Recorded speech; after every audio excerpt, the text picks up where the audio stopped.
SEC champ. Epic battle for the conference crown. It's got a nice ring to it. This is about as good as it gets. Never. We don't fold under pressure. 8th overtime. We sink our teeth in. Touchdown on this play. Georgia wins it. Take it over. Let's go. Hook 'em horns, baby.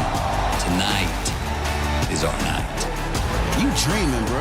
Nah, not dreaming. We're all in this together, man. Let's go. Believing. You like that? You like that? Like that? Okay. For all the glory. I want to get away. Let's go. Let's get it on.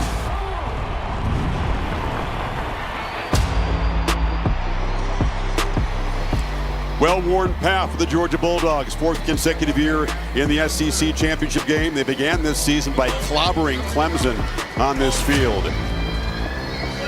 Don't tell Kirby Smart, well, both teams are in. It's just about a bye. An SEC championship is extremely precious. And dominance under Kirby Smart, of course, you know about the 2 national championships.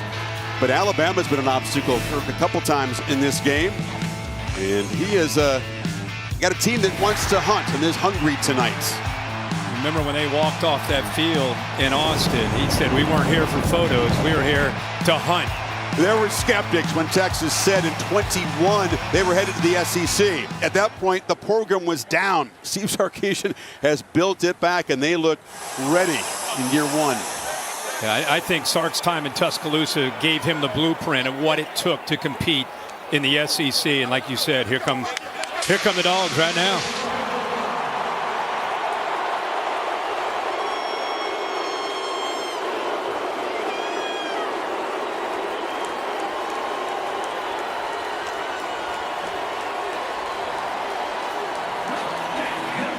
Sarkisian's team, the home team, the choice of uniforms, and the players said we like the icy whites.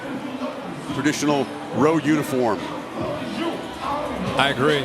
Sark looks locked in. He was play caller for the Falcons 2 years in this building, and of course for Alabama involved in some very big games here. Yeah, his team got down so quickly in that game in Austin. To their credit, they were able to rebound and make it respectable and got within a possession in that second half.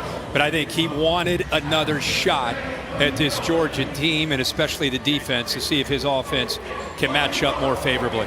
Both teams off very demanding rivalry games coming in. Texas went to College Station, very impressive against the Aggies. Defense basically pitched a shutout, but a lot went into that game. Georgia played a game we've never seen before, an 8 overtime win over Georgia Tech. So both sides digging deep tonight with this championship and a first-round playoff bye on the line.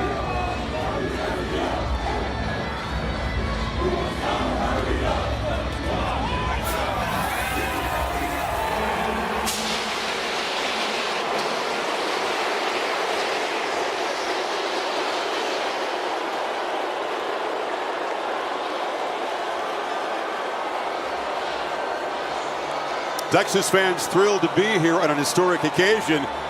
Outnumbered, but they do show up and show out. Well, there's a ton of pride, obviously, with this fan base, and the fact they walk into the SEC and get to Atlanta in their first year. There's a lot of burnt orange in this arena tonight. Finished 7-1 in the SEC. Was not the most demanding schedule, not at all. All right, guys, what come Georgia in, shake faced. hands, Steve introduce Marlowe with yourselves. the point toss.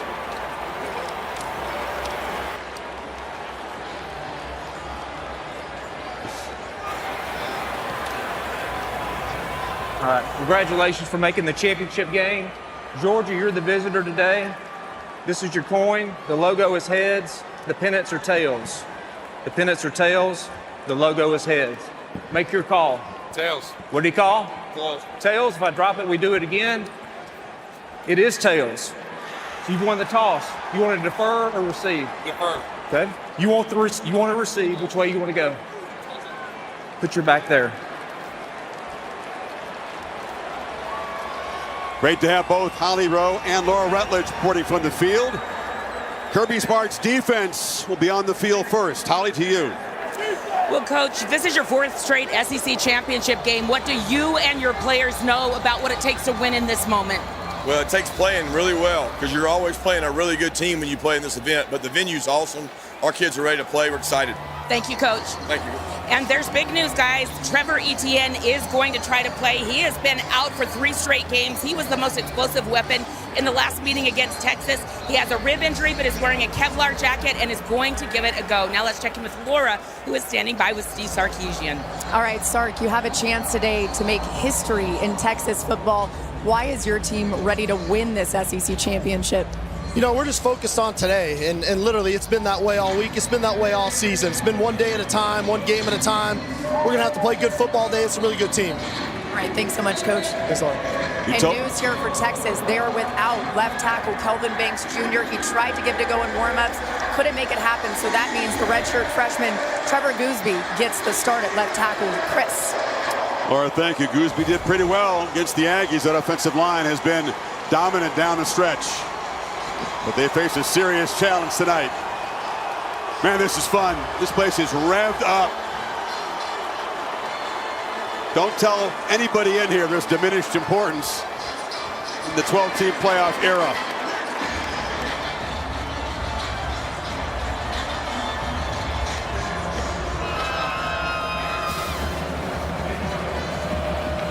Peyton Woodring to boot it away. Matthew Golden, one of the top receivers in this Texas team, standing in his end zone.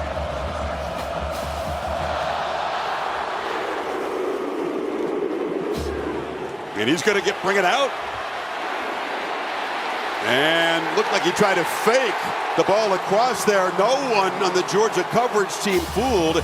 And Texas, which had terrible field position for most of that first meeting, backed up in the first possession. Yeah, it's a great point and a great reminder. There's the season that Quinn Ewers has had. You can see pretty good with his completion percentage. Last 4 games, he's played some of his best football with 10 touchdowns and most notably only 1 interception. Remember, turnovers were a big factor in that game, giving Georgia short fields to allow them to get points up on the board.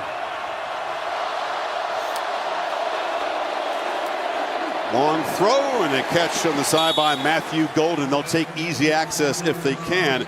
The impact player is brought to us by Burger King. Well, so much about Quinn Ewers. We talked in the open. It starts with Trey Wisner, what he can do in the backfield. 26. Matthew Golden leads a very talented group of receivers. Smile Munden missed the first game. Leadership and experience is big.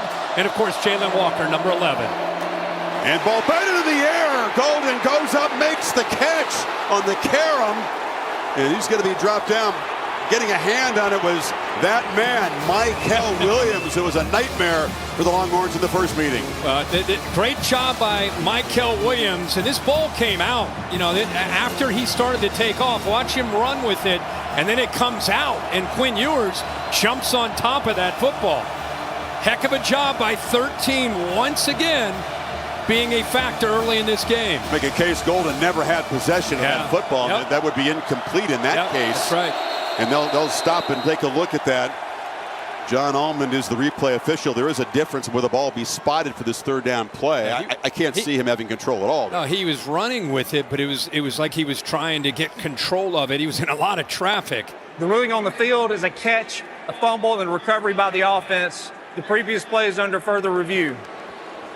Yeah, I don't think, like Chris, I think you're right. I don't think he ever quite. First of all, good job coming back to the ball. Look at those Georgia defenders going up to be able to intercept that ball. Allen's there, Jackson's there, and then there it is. Just kind of fumbling, rumbling, stumbling. Never really had it secured. You can understand why he'd be stressed out. I mean, a turnover here in the first couple plays, setting Georgia up. The last thing they Deja need. vu, yeah. And in heavy traffic, it's actually a good thing that he didn't hold on. Yeah. Goes back, what would it be, 3rd and 4 now? And they'll spot the ball, assuming this is ruled incomplete, up at the 17-yard line, so it'll make about a 3-yard difference. Third down's a nightmare, Kirk, for Texas. This first meeting, they didn't convert their first 10, ended up 2 for 15. After further review, the pass was incomplete. It'll be 3rd down at the 17-yard line. Well, there's a few things that happened in that game. Number one, they got behind the sticks, so they were facing a lot of 3rd and 6, 3rd and 7, 3rd and 8s, if not longer. They're comfortable with those 3rd and 4s. Big thing is, because of the kickoff return issue being pinned way back at their own 11-yard line to start this drive, they're just looking for a first down here, just to be able to get a new set of downs and just kind of get their feet down into this game. Jaden Blue in for Wisner at tailback to Ewer's right in this 3rd and 4.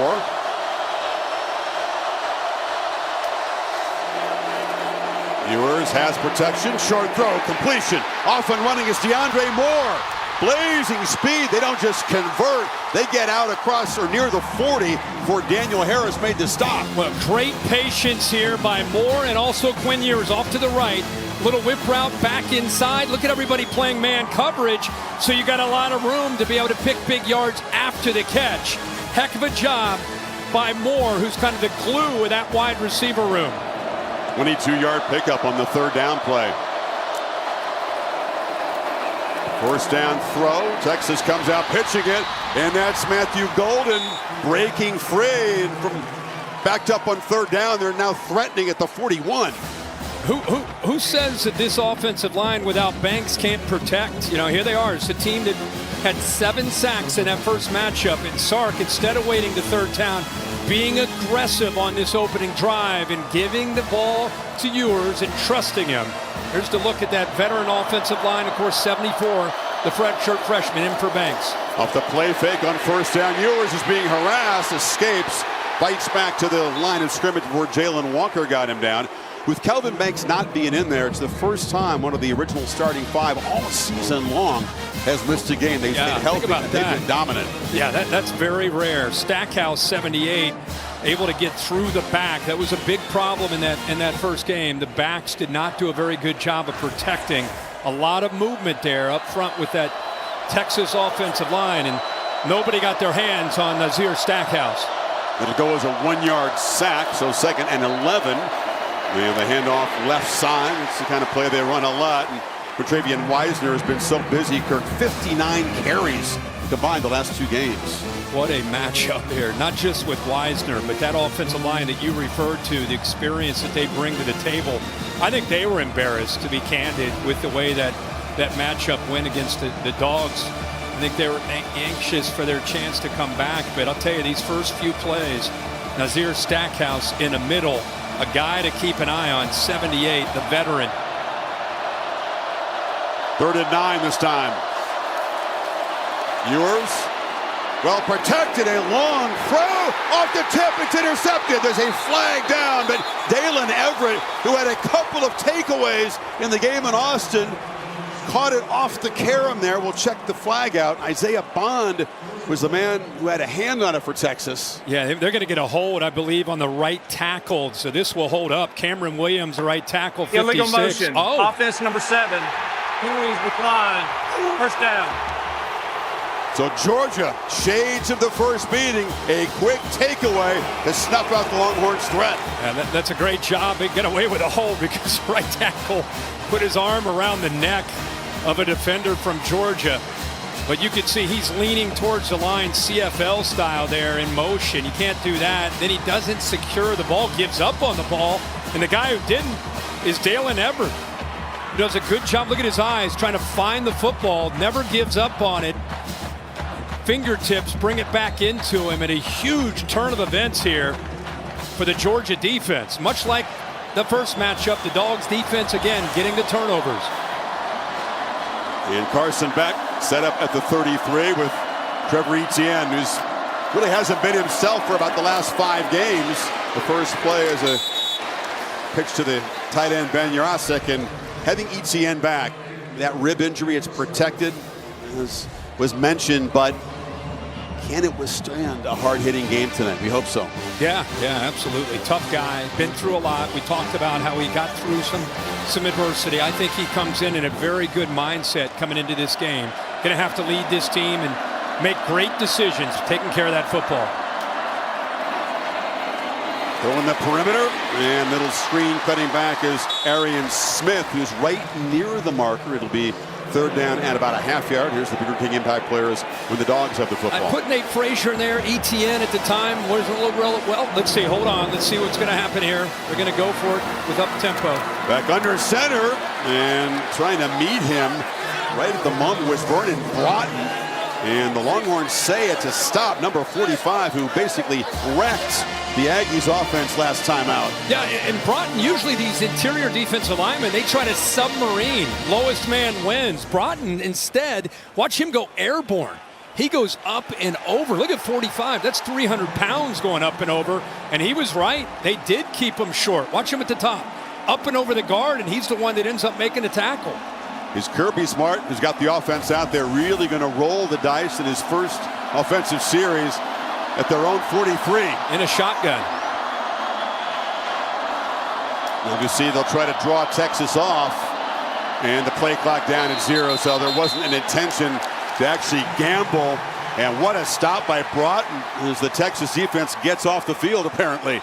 Yeah, he had the big game last week against Texas A&M at Kyle Field, and steps up big. Like I said, usually you see those defensive linemen that are 300 pounds. They're going to try to get off quickly and get underneath those offensive linemen. But his decision to go up and over, he was the difference, making that stop there on 3rd and short. Look down that defensive front, Kirk. So many grown men, as they say, so many experienced guys. 53 games for Broughton. Alfred Collins playing his 61st game tonight. Bill Norton in his 6th season. Yeah. Sorrell 46th game. That's so rare these days. It really is. It really is. I think that's why this team has confidence. The experience not only up front, but especially on the back end. So they can't make anything happen after the interception. Now Brett Thorson, the excellent Aussie, he punted really well in the first meeting and really has throughout the season. Boots it deep.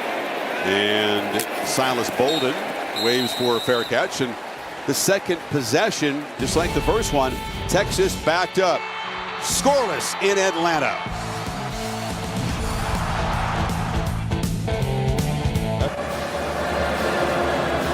We're back in Atlanta, and just so anyone wants to know, this is not a real leg, but this is the Taco Athletic X brace, which is over Quinn Ewer's injured ankle. This allows for players to return to the field quicker. It allows for explosiveness. They can still run in a way that they would be if they were healthy. It was developed by Mike Bean and Dr. Fred Furlick, and it is changing the game when it comes to ankle recovery, guys.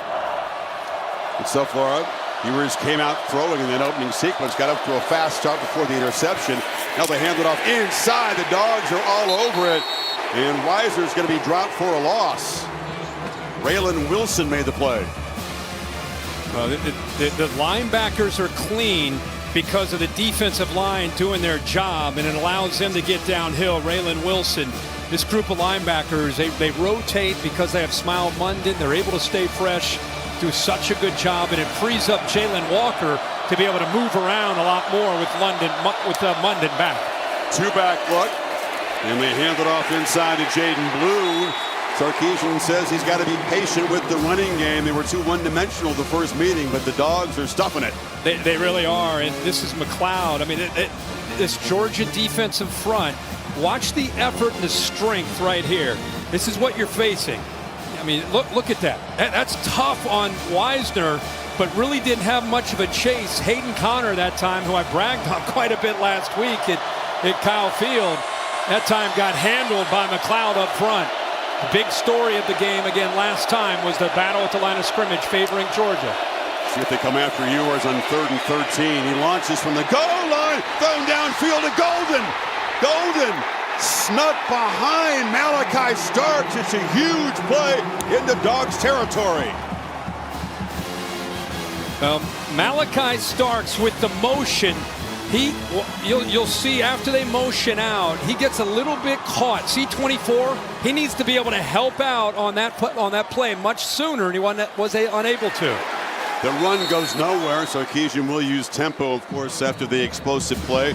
Xavier McLeod in the backfield that time. Yeah, Daniel Harris is the corner. Last time we did this game, Humphrey was there. He's gotten beaten out the last few games, so he left the team. Harris is out there. And with the motion, he did not get hands on him to slow him down, so it made him easier to be able to slide down that line, the boundary there on the right side. So Starks over a little bit late, but it would have been helpful if Harris got his hands on a receiver. And the 50-yard gain Behind the 6 on second down, Ewers over the middle, and wide open is Isaiah Bond, the former Crimson Tide player who was a serious problem in this game against Georgia last year. Well, the motion right here, just eye candy, can affect communication. Blitzing that middle linebacker frees up some room behind those linebackers. That is a staple of the Sark offense. Loving the play action levels concept and working that 15 to 18 mark downfield. Ewers pump fake and now launches wide open off the fingertips of Gunnar Helm. There are flags down. He had him and just threw it a little too far. It would have come back. That's offensive pass interference on Isaiah Bond. Watch him on the outside. This is my opinion anyway. He runs pass right interference. Offense number 7. Yeah. 15-yard penalty. First down. Made it look a little bit too obvious running into Aguero, the nickelback. So this ball would have come back anyway. But when you play man coverage against Sark, you're going to get a lot of rubs. You're going to get a lot of screens, a lot of different things, mesh routes, anything he can to affect that combination of man coverage underneath and then what the safeties do behind that. So Georgia catches a break there. Devastating penalty offensive pass interference usually kills a drive. Creates a 1st and 25, like at the 36. And downfield, pitched into the end zone, incomplete. Golden, that time was pretty well covered by Daniel Harris. Well, that's going to be a battle at the line of scrimmage. Sark again, I think he just sees a huge advantage that he can win on the perimeter with these receivers against these corners. Testing Harris that time, not bad coverage, and Harris has great length. And at the end, that right hand gets in there enough to be able to affect the timing of that. But the ball right on the money, giving him a chance there on the touchdown. And this is his first start against SEC competition. It was UMass and Georgia Tech when he took over for Humphrey, beating him out. 2nd and 25, back to Blue, and they're all over him. That was Jalen Walker making the play. These Texas backs are a big part of the offense. Dogs keyed in on them. Boy, Jalen Walker, such a big impact with 3 sacks in the first matchup. Watch him there to the outside. He actually saw this coming the entire way, baiting the offensive lineman to come out into space and use his athletic ability to go right around him and make a play on the screen. Great play there by 11. So in 3rd and 27, the penalty back to out of field goal range. Can they pick up a little something here? Well, Weisner's got other ideas. He's going to be stopped back near the original line of scrimmage by Dan Jackson, but now they are in range for Bert Auburn to get points on the board. I think that's what that was really about, and I think they picked up more yards maybe than they really anticipated. Good job, Weisner. One thing he does, he gets north and south in a hurry with that acceleration. Gives Auburn a much better chance here for the Horns to try to take a lead. This from 41 yards. Auburn, a lot fewer field goal attempts this year than last. Kicked a bunch last year. This year, a lot of extra points. And straight down the middle. So despite bad field position, that big 50-yard play gets Texas in position. 9 plays, 64 yards, and UT on top in Atlanta. The SEC Championship on ABC is presented by Ice Cold Dr. Pepper. College football, it's a pepper thing. And in part by the United States Marine Corps. One of the biggest games in the history of Del Royal Stadium, and the Dogs owned it. A couple of legends in Georgia defense here to watch tonight. Richard Seymour, late 90s. Brilliant Champ Bailey, kind of that same era of Georgia football. A couple of Longhorn quarterbacks here, V.Y. and Colt McCoy, repping the burn orange. What a run that was. Of course, back-to-back. Minister of Culture. Yeah. The lucky jacket. Hey, if the Horns are in a big game, he's here with the jacket, the shades, and the hat. He told me he's ready for a long postseason ride. I think they're just getting started. Clear out the calendar. Will Stone, the lefty, to boot it away. And Cass Jones lets it sail over his head. So Georgia coming up very short in the 3rd and 1 in their first possession. Goes back to work. And of course, you mentioned the connection to Nick Saban, Kirby Smart cutting his teeth in Tuscaloosa before becoming a rival, and then Steve Sarkisian, offensive coordinator there, and both guys learned so much of how to operate a program, how to build and how to motivate, and they're their own men. Oh yeah, lots of Nick. I think that's the key. You learn so much from the greatest to ever do it, but then you have to be yourself, and I think both these guys have been able to manage that. It's a fine line. Those guys are the only two Alabama assistants able to beat Saban, and the first carry for Trevor Etienne is a negative yardage play as Michael Taft got in there. Yeah, I mean, as soon as they recognize this, you'll see Taft get downhill in a hurry because they know that they want to get the hands into the football into the hands of Etienne as soon as he gets out there. Texas doing a good job of expecting run there on that 1st and 10. Taft came down and made a great play. Given good field position, it was Etienne's runs that really set the tone, build that big 23-0 halftime lead. 2nd down, it's back launching to Smith, and he's looking for a flag, and there is a late flag.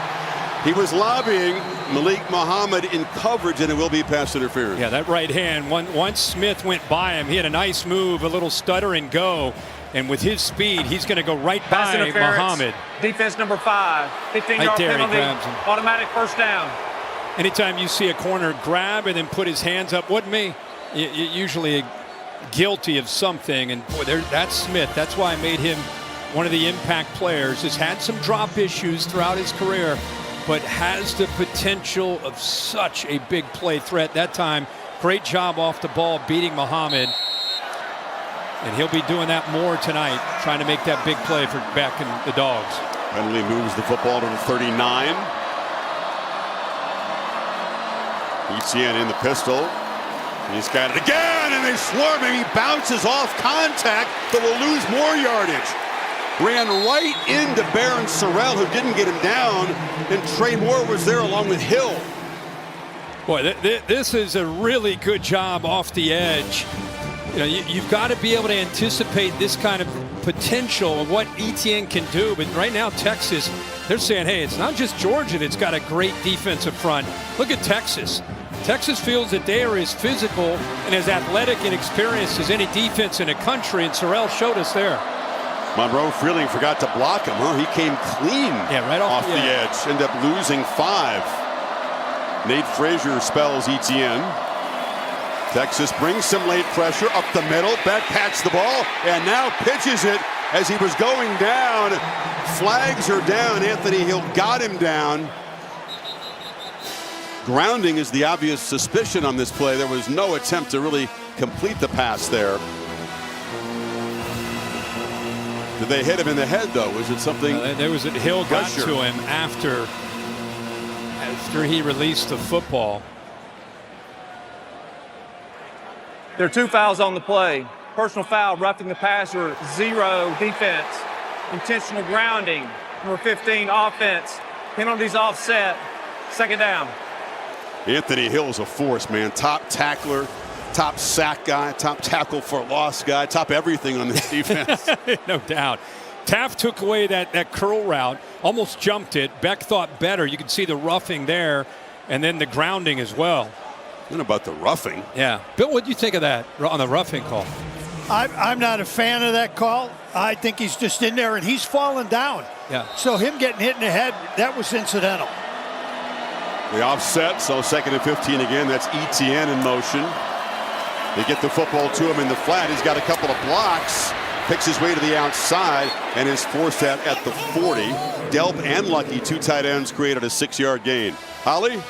Well, guys, this is huge that Trevor Etienne is able to play in this game. He's missed 3 games with those ribs that have been injured. He is their most dynamic guy against Texas. He was the biggest threat offensively in their last meeting. And when I talked to him a few weeks ago at practice, he said it's been really frustrating. The ribs just heal when they heal. There's not a lot that they can do, although he's tried a lot of different treatments. They just had to heal on their own, and he looks good so far. Yeah, hurt against the Gators. Tried to come back against Ole Miss, and then has missed the last 3. On the slant, incomplete. Going up high was Dylan Bell off of his hands. And the team that has more drops, Kirk, than anyone in the FBS has another one there. Well, I think he felt Makuba, the safety, starting to read this and does a good job of coming up fast enough. You see how he flashed driving down on that throw? I think that may have affected. Ball tipped at the line of scrimmage as well by Trey Moore.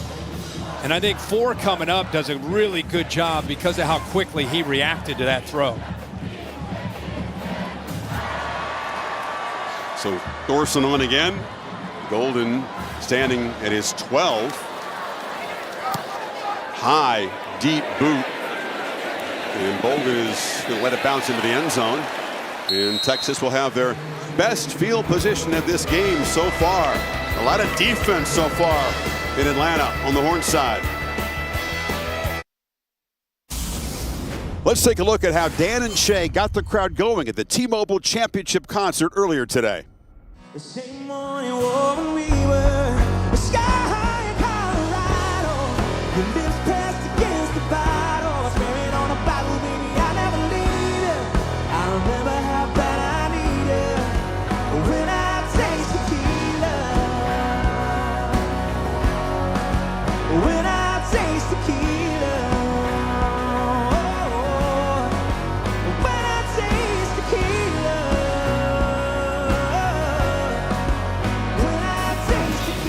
Championship Saturday, different texture, Kirk, in the 12-team bracket era. Both these teams safely in. The winner would get that bye, can get ready for the Sugar Bowl in the quarterfinals. Loser likely to host a playoff game. Yeah. Different texture. Very different. 11 of the 12 locked in before today. Right. Strange, isn't it feels strange. We got 12 teams, but not as much drama. No, I think that was not what we expected. It's been a tremendously dramatic stretch run in the sport. All these interconnected results. But now it looks like if Clemson wins the ACC tonight on ABC, they'd go in along with SMU. If they lose, it opens up a spot for another SEC team, perhaps Alabama. Yeah, I don't know how it's going to shake out. I'm looking forward to watching and seeing it tomorrow.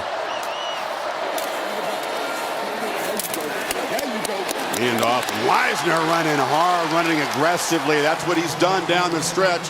He got 10 that time in a first down to the 35. Well, how about Gooseby, the left tackle, in for Banks, doing a nice job here. See the late movement from Georgia, trying to affect the communication of the offensive line. They do their job, but if you've not watched Texas a lot this year, this 26 has been a remarkable story. Wisner is physical, very, very tough to bring down. Did not have the job at the beginning of the year, but through some injuries, he sure has earned his opportunity. They fake it to him. Ewers off the blind side.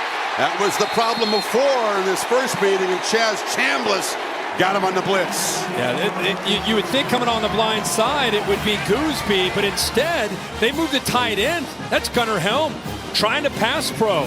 And that is a hard ask against Chambliss, who's become one of the better pass rushers on this Georgia defense. I think that's the area he's improved the most. What a matchup that favors him, and he takes advantage of that. Now they get Texas again behind the sticks. That's the 6th tackle for loss and 2nd sack already for the Dogs. Again, 7 in the first meeting. Handoff and fighting to get a couple of yards. Wisner couldn't escape the grasp of Smile Munden. Well, it's great to see Smile Munden back on this defense. Missed 4 games, including the Texas game. And I think more than anything, a guy that's played in national championships and SEC championships, best communicator out there, just his presence on the field for Georgia gives the rest of this defense, I think, a feeling that they can accomplish even that much more with him being out there. Final 30 seconds of the quarter. Texas facing a 3rd and 14. Pressure comes. Ewers on the move. Clips it downfield. Going up and making the catch is Golden. His 2nd huge play. Again, he beat Daniel Harris. Yeah, this Texas team has lived off of the big play all year. 3rd most in the FBS with 20-yard plays. Already 4 tonight. They clearly are going after Daniel Harris. Great job of improvising by Ewers, who got flushed out of the pocket.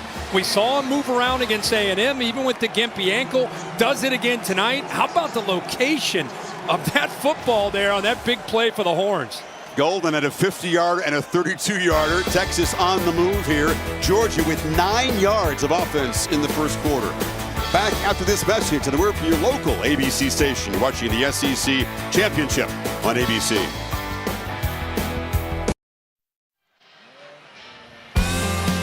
Set for the second quarter, the SEC Championship on ABC, presented by Dr. Pepper. You got more shots taken by the Longhorns than any bar on 6th Street in Austin, right? What an improvement around this stadium that they've made. It is beautiful here. Congrats. Different philosophy from Sarkisian. This is a short pitch on the edge. Weisner has some space, lowers the shoulder, and powers for about 6. We got a kick out of this when we were at the break. I think we saw it live, but you got to keep your eye right here on Kirby. He's down there. He's trying to make a play, trying to help out, trying to help Daniel. His face, he knew it was going to happen. Look at him in the background. Body English couldn't help. Going back to those safety days. Gets the ball wide. Weisner turns the corner. About 3 or 4 flags come in as they grab the face mask around the edge. You got a holding call that'll come back from Texas, and then you got a face mask that came in when he was running with the football that'll be called on Georgia. So 2 fouls here that I saw. That's the kind of pass play we've seen from Texas there a are lot 2 fouls this on the season. play. Holding, offense number 2. Personal foul, face mask, defense number 7. Penalties offset, 2nd down. That was Matthew Golden who was trying to help out there. There's the obvious face mask that Harris has. But a different approach, Kirk. We're going to show an impressive graphic because Quinn Ewers, most of the year, there's the hold by 2 right in the middle. Most of the year, it's been a lot of screens, a lot of underneath, a lot of yards after the catch. Look at that. Downfield, attacking, especially at number 7, Daniel Harris. Jaden Blue's in the game. That's off the hands of DeAndre Moore. A high fastball that he couldn't haul in. That's a tough ask. You get in there in the middle of that defense where you got a safety coming downhill on you. You got a linebacker. He fires it in there. He gets it to him, but all around him there are red jerseys. I know, but coach, you got to make that play. Yeah. I'm with you, but that's a tough one. It's a fastball coming at you like that with those safeties coming downhill. Let's see what they do on 3rd down. Need 5. Been sharp on 3rd down so far. Pressure comes, and it's checked down. The catch is made right at the marker by Moore that time. Where are they going to spot it? Malachi Starks got him down. He's going to be about a yard short. And here's a 4th down decision. Boy, his route had it beyond the 1st down, but the football brought him back. Arch Manning coming in the game. Yep. He's been a situational player. He's an effective runner. Ran for a touchdown against Texas A&M early in that win. Dogs will be expecting that. Remember, Haynes King gave this defense fits last week. A dual threat running quarterback. Play clock at 5. It's not snapped to Manning. It's snapped past him. Little wrinkle, and Jaden Blue dives for a 1st down. Well, all eyes are on 16, right? All eyes are on 16. They're going to run it here instead through the legs and directly to Blue. It's a heck of a job by the center. All the Georgia defense, anytime 16 comes in the red zone or short yardage, he's going to carry it. How about the center? Jake Majors has seen it all in college football, and apparently he can also do this. Snap right through the legs. Heck of a job there. Good call by Sark. And you're right, all eyes were on Manning. He might not be done for the night. This is Weisner bouncing it. We expect, with the ankle not 100% for Ewers, that Manning could play a role tonight. Flagging him down. Especially after Haynes King last week. That one's on Isaiah Bond. So these receivers on the edge, I guess, with the run game, they're locking up on some of these Georgia defenders. That one's going to come back too. Look at Sark, frustrated.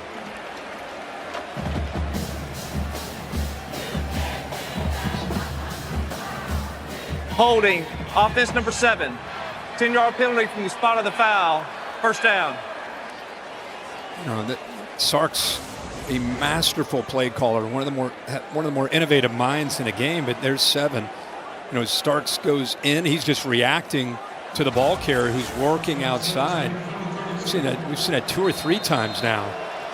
Tough start for Bond, who had the ball go off his hands, Kirk. He's back in his home state. Buford, Georgia native. Penalty makes it 1st and 18. Ewers swallowed up by the pressure and dropped for a short sack. It closed down the edge, and then Warren Brinson came through the middle and collapsed the pocket.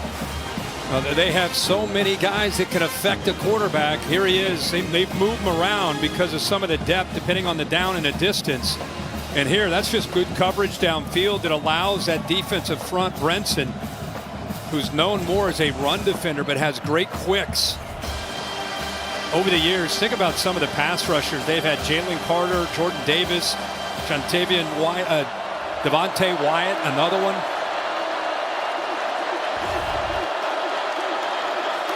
Second and 20. Ewers pitches it short. Lou is going to be dropped for a loss. They're going the wrong way. Raylan Wilson stopped the running back, and they're now back out of field goal range. Yeah, Georgia's not afraid to play man coverage, and even though Ewers is attacking these corners, they continue to play man to man. This time it's the defender right here. He does a nice job eyeing it, and this is a big key for Georgia against the skill of Texas. Can you make plays out in space, especially with the linebackers? Great job there by Wilson. Had a first down at the 25, flirting with the red zone. Now they're out of field goal range. Need to do the same thing last time. Oh, Ewers was caught off guard by the snap. Still makes the catch and the completion, and just like last time, Kirk, too far to make the first down, but Moore's going to get yardage and make it a more comfortable field goal attempt. Heck of a job by Ewers just to secure this. He's looking around, ball comes back. Whoop. Thankfully it hits him in an area where he can use his athletic ability to be able to secure it. Could have been worse. Could have been a lot worse. Yeah, so snap comes early. Ewers gives him a chance now with another field goal. Auburn, this from a yard longer than his 41-yard make earlier. And this one straight and true. So a 56-yard play. Texas stalling with a penalty, but up 6-0.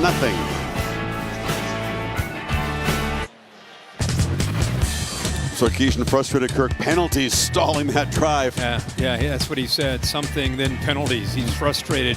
Say it again. What he's happy about, though, is his defense. I mean, this Texas defense has been the elite unit in the SEC all season long. Georgia has run 7 plays.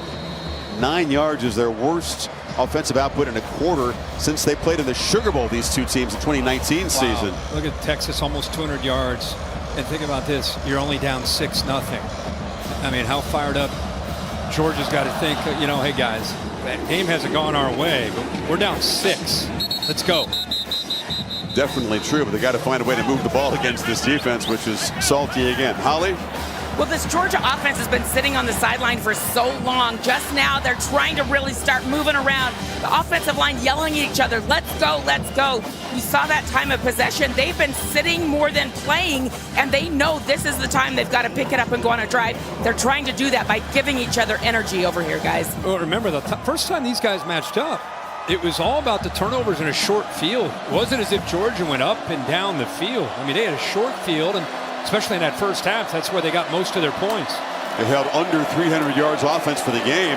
After that fast start, really had one productive drive late in the game that salted away, but you're right.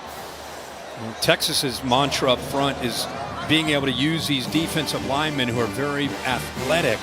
Broughton leads the way, but Alfred Collins is also a great player, and that time 95. Good job with the hands and quickness to get off the ball. Georgia's got to be able to run the ball and take some of the pressure off of their pass game and off of the quarterback and offensive line. Don't let 95's big belly fool you. He's nimble and pretty quick for a 320-pounder. And a flag comes out. This running play produces about a yard. There may have been a Youngala found in the play. Defensive lineman may have lined up in a neutral zone there. Like Ethan Burke, 91. Point in that direction. Offside. Defense number 91. Lined up in the neutral zone. 5-yard penalty. Second down. Self-inflicted wounds, yeah. Another shot of Sark getting frustrated. Here he is right down here. Line just trying to get a little advantage there. Good call by the officials. Fourth penalty makes it 2nd and 3. Dogs need every break they can get at this point, trying to get a play that will spark this offense.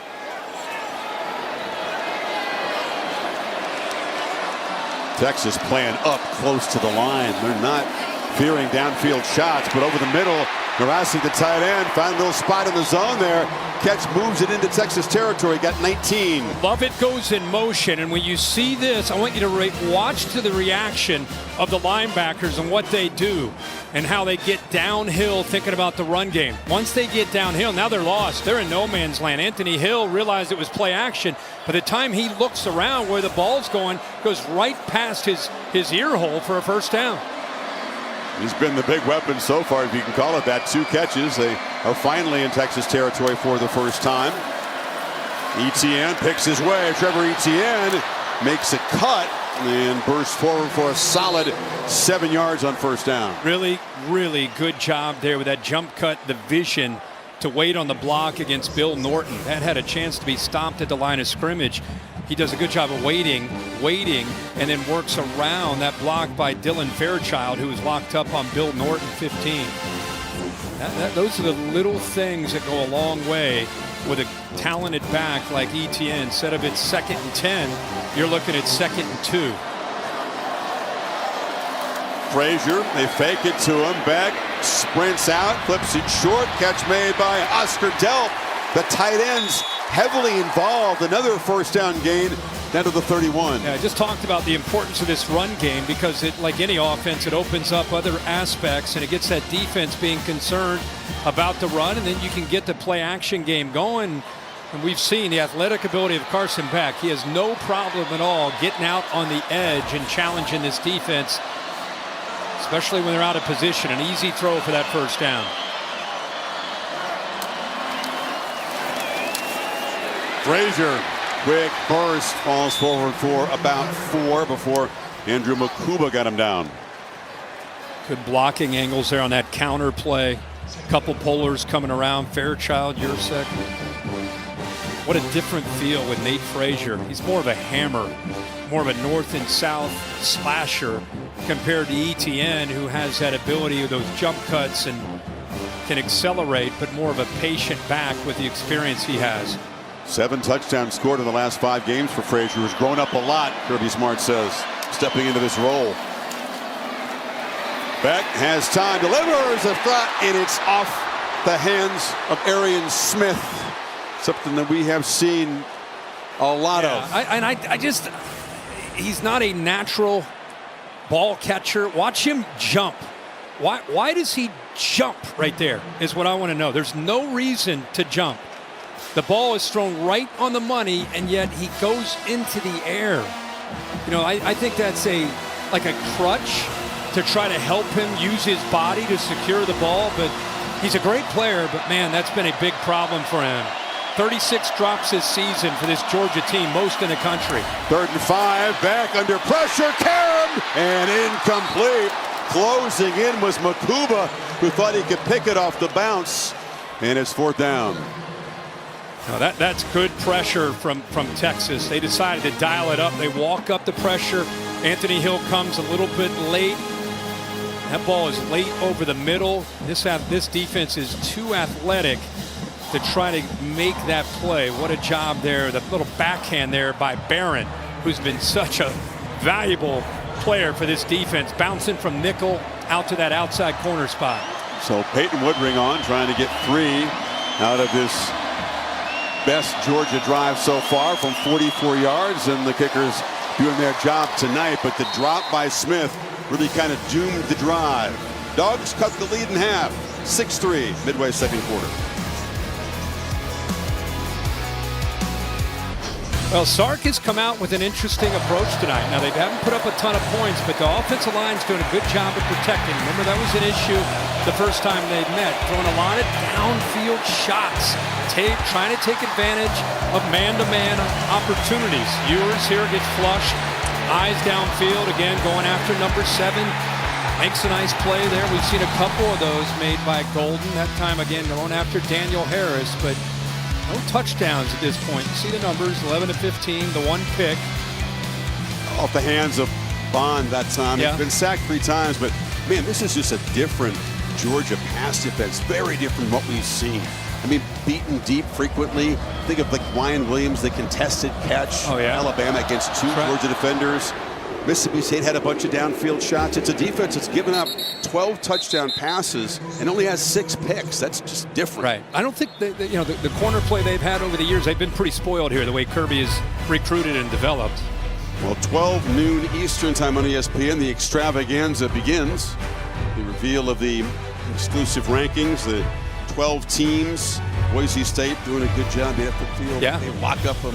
How about Arizona Mountain West. State looked dominant. Sure did. I mean, they're not only are they physical with Cam Scadaboo, but they're also, the quarterback Sam Levitt gives them a chance. They're playing with a swagger right now. They're going to be a fun team to watch in the playoff.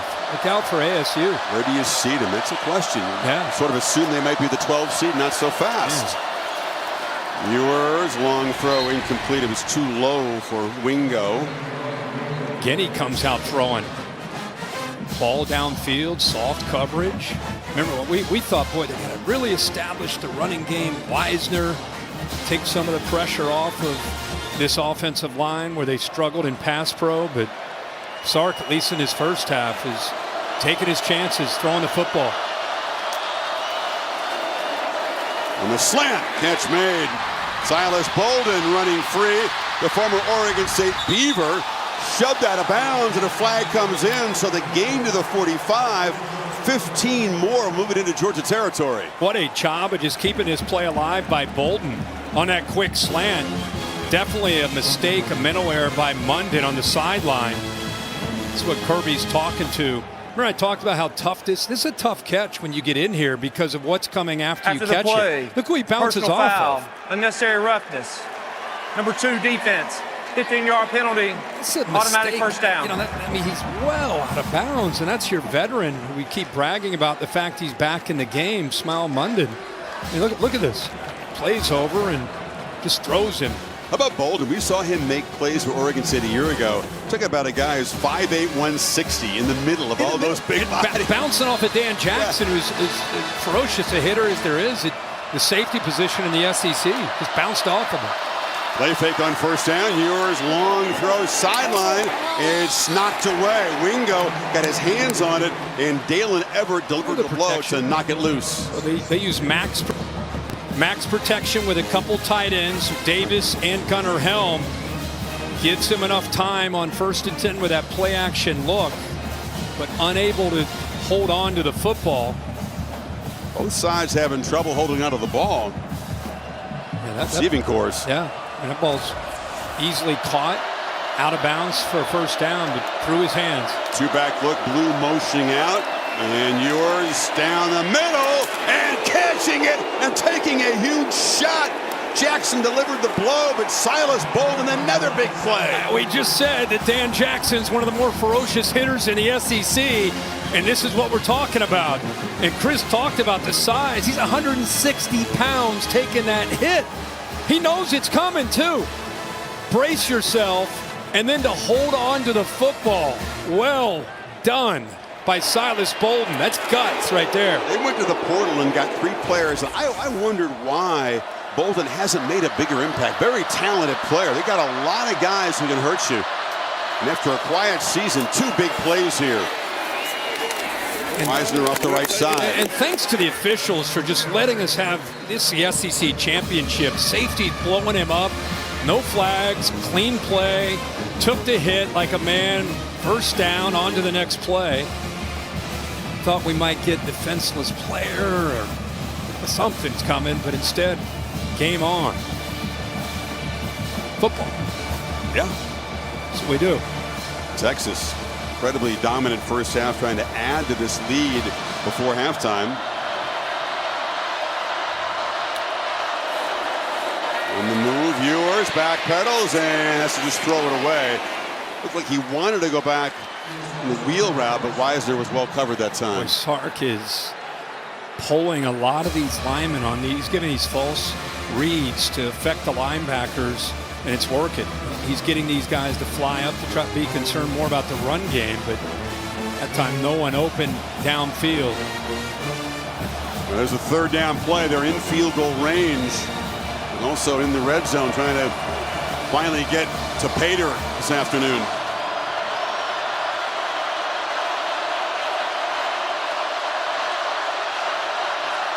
Three receivers to the left. Ewers is looking that direction. And now launches into traffic. Very, very lucky to avoid an interception by Daniel Harris. Risky throw. Risky throw. I think he just kind of assumed it's man coverage. 7 at the top, just kind of sinks back in coverage. I think he thought he had him isolated against number 8. Instead, Harris sits back there. The ball, it's almost like he could have called a fair catch. It was right there to be had. He just drops it. Georgia fans screaming, wait a minute, we had a chance to end the drive. Instead, Auburn tries to go 3 for 3 in this first half. This from 37 yards, whistle before the snap.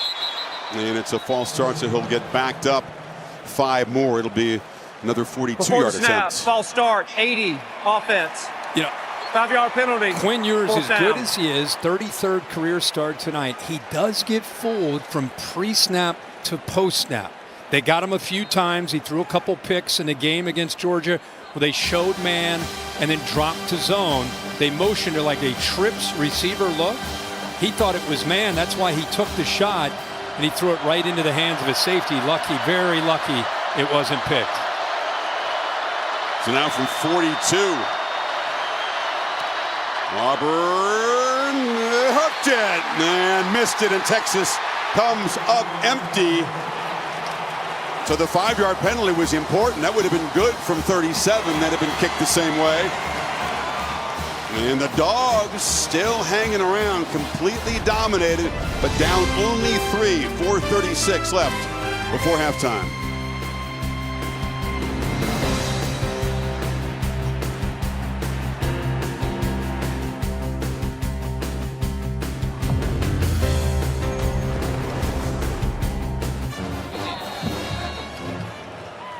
Longhorns have reached Georgia territory on all 4 possessions. They've been in scoring position in a few of them, but the missed field goal keeps it 6-3. Dogs chance to turn around this half here. Chris, he sees this blitz, noticed it. Now, he might just be using it as a decoy, but he changed that play because feeling Barron may be coming. He ends up not coming. Hands it off to Cash Jones, who's just swallowed up and knocked down after a short gain by Ethan Burke. Yeah, he did a hard count. He saw Barron kind of showing that he might be coming, completely checks out of the play, goes to a run. They've been struggling on 1st and 10 tonight in 6 first-down plays, only averaging about 2 yards on 1st and 10. Puts them behind the sticks and more often struggles on 3rd down. They've not converted on a 3rd down yet tonight. Yeah, 0 for 3.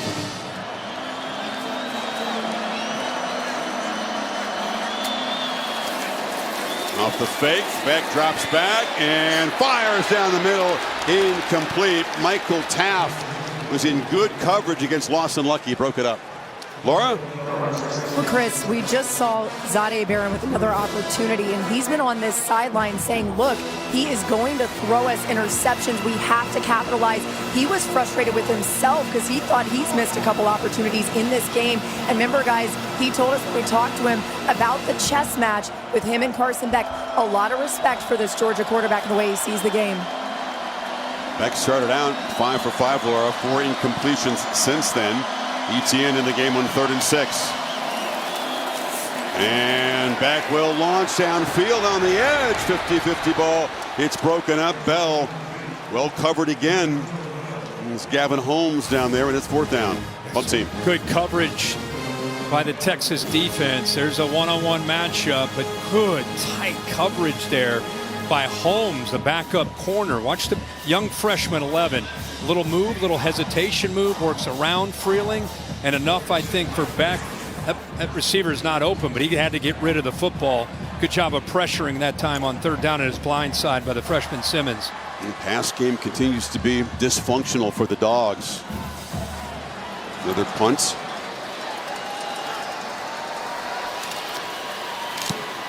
Thorson just gets one of the jet stream. And there's not going to be many fair catches whenever Silas Bolden is back there. He just doesn't believe in them. makes the catch and is driven back. Nice play by Arian Smith. Receiver charging down there. There's Timothy Chalamet. He was on game day here. He's got a new movie coming out, new series coming out, Complete Unknown. Jimmy Pitaro is being present, hanging with him. He was good on game I day. thought he brought some knowledge. Yeah. I asked him. I said, man, who'd he pick here? You're all over it. He went with Texas because of McConaughey. A buddy of his in the industry. So he said, I think everybody except Pat went with Texas. Pat had a fun little up and down with the horns. I saw that. Yeah. Our friend Lee Corso, unable to go there. He picked Texas. I'm going to tell you, picked Texas today and still to win the forever. championship. He picked them in July, so all the way. Shout out to Lee. Yes, sir. See you back soon. Weisner. Stutter step, picks his way for about 1.5 yards. Now it's Sarkisian with 3.5 to work with before halftime. Won't be in a real big hurry, but still will be aggressive. You know, he's just continuing to. He's not going to abandon the run game. Obviously, it's become a real strength of theirs. I almost feel like they're a run-first kind of team. But tonight, with this matchup, they feel it's more favorable, taking some shots against this secondary. Weisner a whole bunch of yards after contact. He just ran through tackles with the Aggies. Hasn't been able to get free tonight. Matthew Golden has been busy on the edge. Got a block from Moore before Aguero tackled him. Yeah, that's the obvious run-pass option, where if you have a couple receivers against one defensive back, instead of running it into a loaded-up line of scrimmage, just flip it out there and try to get some positive yards, give you a chance here on more manageable third down. Georgia has not been elite defending third downs this season. Another startling stat with this smart defense. From the pocket, pass delivered, first down. There's DeAndre Moore hanging onto the football, picked up 7 there across the 30. Yeah, like I said, they talk about him being the glue of a very talented wide receiver room. I'd love to see him not only catch the ball, but I'd love to see the fight after the catch there just to make sure he got the first down. This will change the philosophy. We get to the 2-minute timeout. Still all 3 timeouts. Plenty of time for Texas to work into field goal range, if not more. Ewers, 15 completions, 217 yards so far.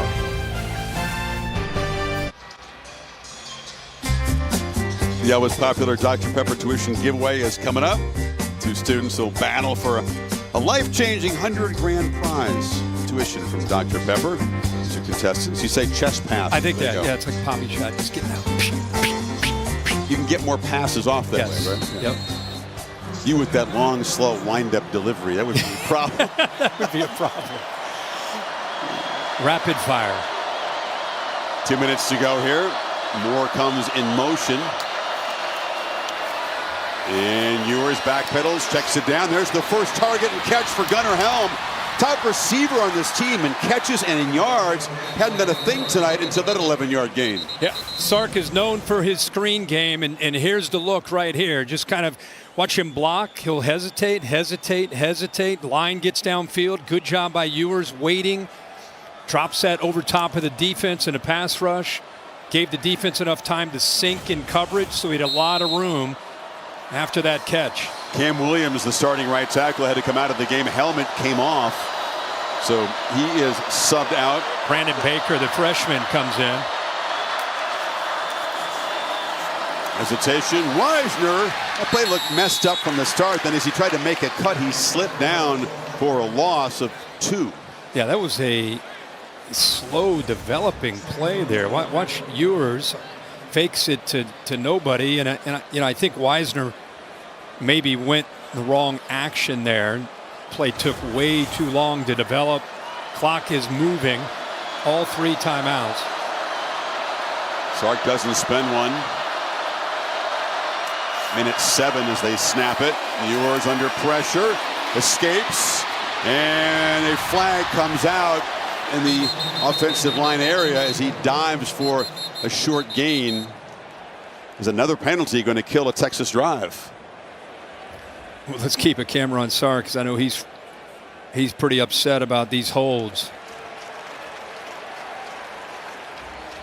It's the big danger of a quarterback stepping up and out.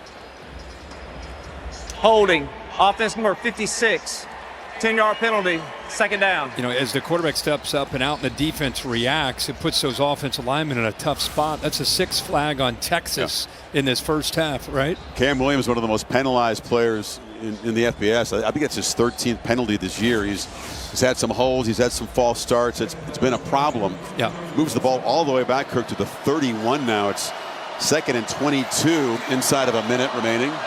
Remember, Georgia does get the ball. They deferred, so they get the ball to start the second half. See if that penalty changes the thinking or if he'll stay aggressive. Off the play fake, 4-man rush. Ewers on the move again. Long pitch. Helm dropped it. The dropsies on both sides tonight. Normally reliable tight end, trusted target.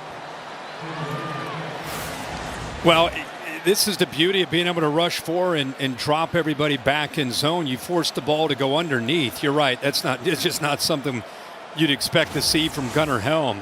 One of the more reliable tight end targets the whole year. 6'5", 250. Probably improved the most from last year to this year as well.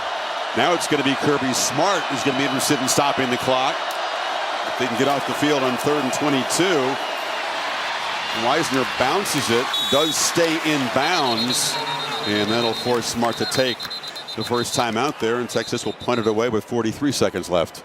Yeah, the miscue, the mistake, the holding call, drop football. That's the one theme for Texas. They've had chances. They've missed some opportunities. They've had drops. They've had some penalties.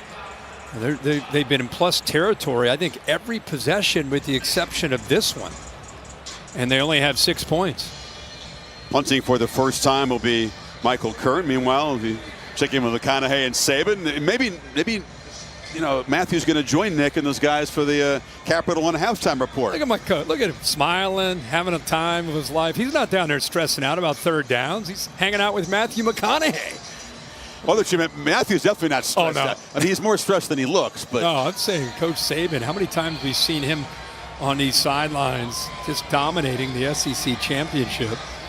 Nice to have dinner with him last night. He's enjoying this next phase of his career. A little, not sleepless nights. Yeah. He's not in a hurry everywhere. And you know, he's got so many other things going on, you know, besides working on College Game Day. But I really think we asked him, how have you enjoyed it? He said it's gone much better than he could have hoped. So Kern, the freshman, kicks it high. Anthony Evans drifts up and waves for a fair catch at the 26. All right, you got time here with a couple timeouts. 39 seconds. Veteran quarterback at any moment could hit a big one. So you got a shot here to get in field goal range themselves.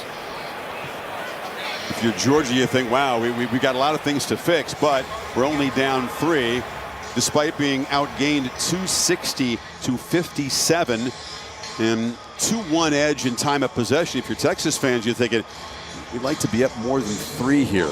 Right. But again, this Georgia team, because of their potential, they can make a play at any moment. And there's no reason to think that they just got to get these receivers more involved. 1 catch the entire first half for a receiver.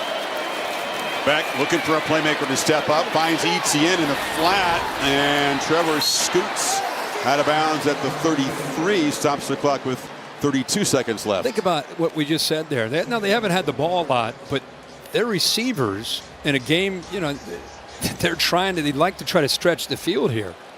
You know, Smith has 1 catch. That's it for the receivers. 3 to the tight ends, 2 to the running backs. That's it. Beck pressure, gets the ball out in the sidelines, and there was an attempt at a big play. Gavin Holmes covering Smith, who could not come down with it. Well, Sorrell got pressure on him, but again, we're seeing some depth here in this secondary. Holmes out there, that ball got to him. That's another opportunity and another example of him jumping. There's the pressure, but once again jumping for no apparent reason on a ball that's thrown right on the money. We talked to Beck about this, Kirk. He's trying to be supportive. He's got to be. Is it anxiety? Is it nerves with receivers and all these drops? He's trying to figure that himself. But, you know, Etienne on the edge will get a first down to 20 seconds. He's trying to be a leader and not show his temper, but his patience is tested at this point. I don't blame him for that, but you have to. You don't have any option as the quarterback. When your guys who are your guys going to battle for you, dropping the ball, the last you may want to talk to him one-on-one, but you need to continue to encourage him, continue to put your arm around him, continue to tell him you believe in him. Because it's hard enough for these receivers. They start thinking about it and worrying about it. Going to get a free play here. Beck, pump fake, now a downfield shot, looking for Evans, and he threw a pick. This will come back. There's another flag down in the secondary. Makuba came up with the football. He takes a huge shot as he gets in the paint in the Texas bench. I don't see another flag on that one. I think you may have pass interference. So you had the free play, and then you're going to have pass interference as well. It leaves them just 8 seconds. They've got timeouts. They've got a little work to do even after this penalty is marked off to get in field goal range. Yep. Penalties, a big story for Texas in this first half. Offside, defense number 11 is declined. Pass interference number 9 defense is accepted. 15-yard penalty, automatic first down. That's the 7th penalty, and it does move the ball to the Texas 47. So Beck, with one completion, can get in field goal range here. Yeah, here's the look at the interference. Holmes looks back a little bit late. By then, he'd already made contact, and the penalty had already been called. Hayden Woodring is solid in the opening game against Clemson. He booted his career long from 55 yards. So they're getting close to that with one more completion here. 8 seconds to go. Got to be very mindful of that. And Texas will spend a timeout on defense to plot here. Talked about Woodring, has been rock solid. 17 of 19 again on this field against Clemson. Everything was going right, and he just slid it inside the upright. Needs to get a few more yards to get that close here. Holly? Well, I actually watched him in the pregame warm-up, and Peyton Woodring has such power in his leg, but also precision and technique. Guys, he was hitting it from the 50-yard line with no problems. I only saw him miss one from beyond the 40. He's very confident kicking in this building. And I saw their special teams coach ask him before the game, which direction do you want to kick just in case? And it's this direction they're going right now. So this lines up well for him. Good stuff, Holly, down there working in the pregame warm-up, working hard to get intel. Yeah. Oh, yeah. Well, this would be huge for Georgia. Sure would. Penalty aided a chance to get back even in this game, 6 apiece at the break. And with a couple of the timeouts, 8 seconds left, the whole field here in play. Anything that they want to call, spreading this defense out, try to find that 8 to 12-yard gain here.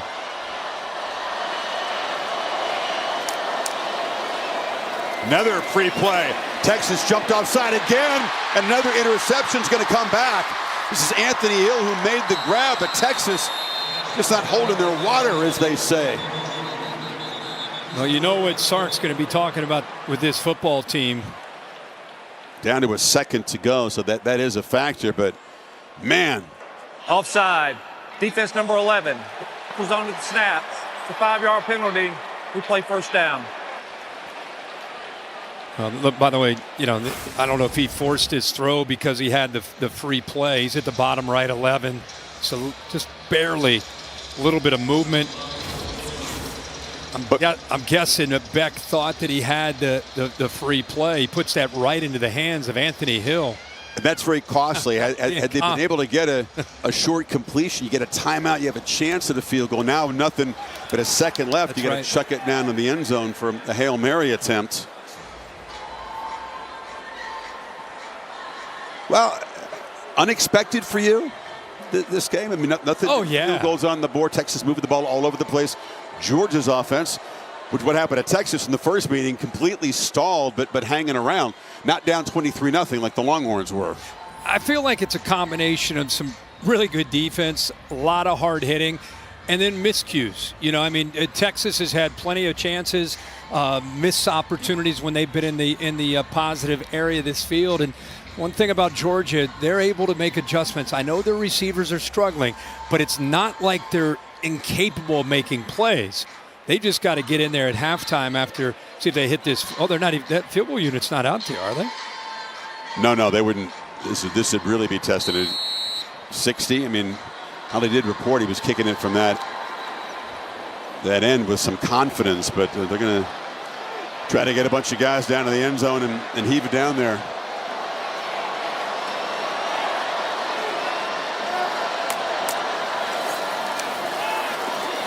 Back.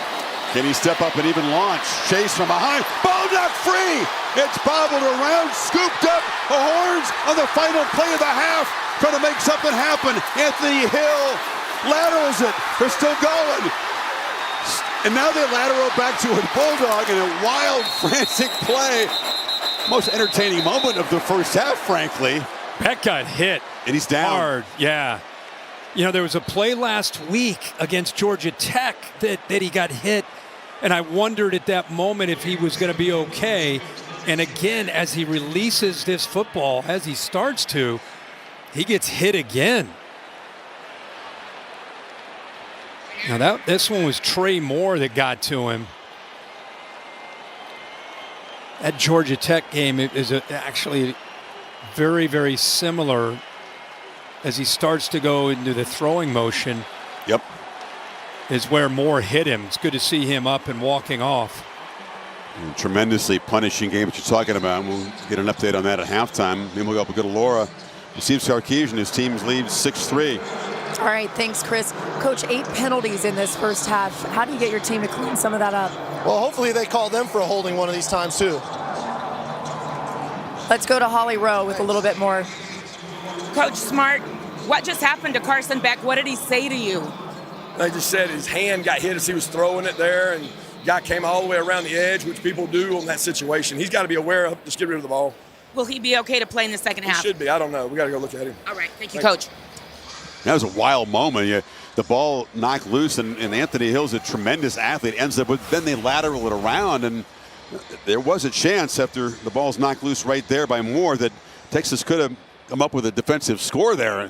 Yeah. 0. Yeah, it got interesting there when we started to see the laterals, but this is every fan's and team's fear when you see a quarterback go into that throwing motion. Brock Purdy had a situation in an NFL playoff game where he had an injury to an ulnar nerve, and let's hope that he's going to be okay as they check him out there at halftime.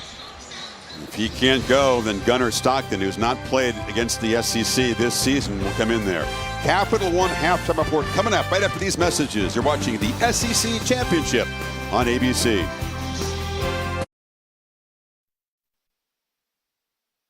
An unprecedented season comes down to this. Tough decisions have to be made. Let's see where the committee landed. The College Football Playoff Selection Show, Sunday at noon Eastern on ESPN. You're watching Dr. Pepper Championship Week. There is simply nothing like the Southeastern Conference Championship game. That's just how I was raised. Stuck in my going up and making the catch.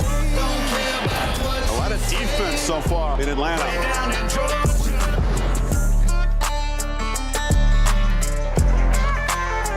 Set for the second half in Atlanta, the SEC Championship on ABC, presented by Dr. Pepper, part of Dr. Pepper Championship Week. The news for Georgia fans is deflating. Moments ago, Carson Beck making his way back out onto the field. Consoled there. Not the look of a guy who's going to be able to go in the second half. And Gunnar Stockton, the backup, being pumped up by teammates. Apparently it's his show, and Georgia will have the football to begin the third quarter. Yeah, and just for people that aren't familiar with Gunnar Stockton, I mean, this guy was a 5-star, like most players that go to Georgia, the #1 ranked top dual threat quarterback. So a different kind of quarterback. See if he can spark this offense. Stats brought to you by the U.S. Marine Corps. Notice just 54 total yards, -2 on the ground. First time they've had an SEC championship game. This is the 32nd year of them. Did not have a touchdown in the first half. No, but it'd be interesting to see what Mike Bobo does, because even if Carson Beck were coming back into this game, they're looking to be able to create some matchups, favorable matchups. We've not seen these receivers have very many opportunities. We talked about that towards the end of the first half, just a one catch. Ali, what can you add? Well, Kirby Smart has told me that Carson Beck will be unable to return to this game. They are not going to talk about the hand injury right now because they don't know exactly what it is. But Gunnar Stockton, you hear the cheers from these Georgia fans. This is a kid who set the all-time high school state record for yards, points. He is one of the most dynamic kids this state has ever seen. I'm trying to remember if his state championship was here in this building. I'll have more on that for you. But guys, he is someone they believe in. They've all been hyping him up over here on the sideline, getting ready for this big opportunity.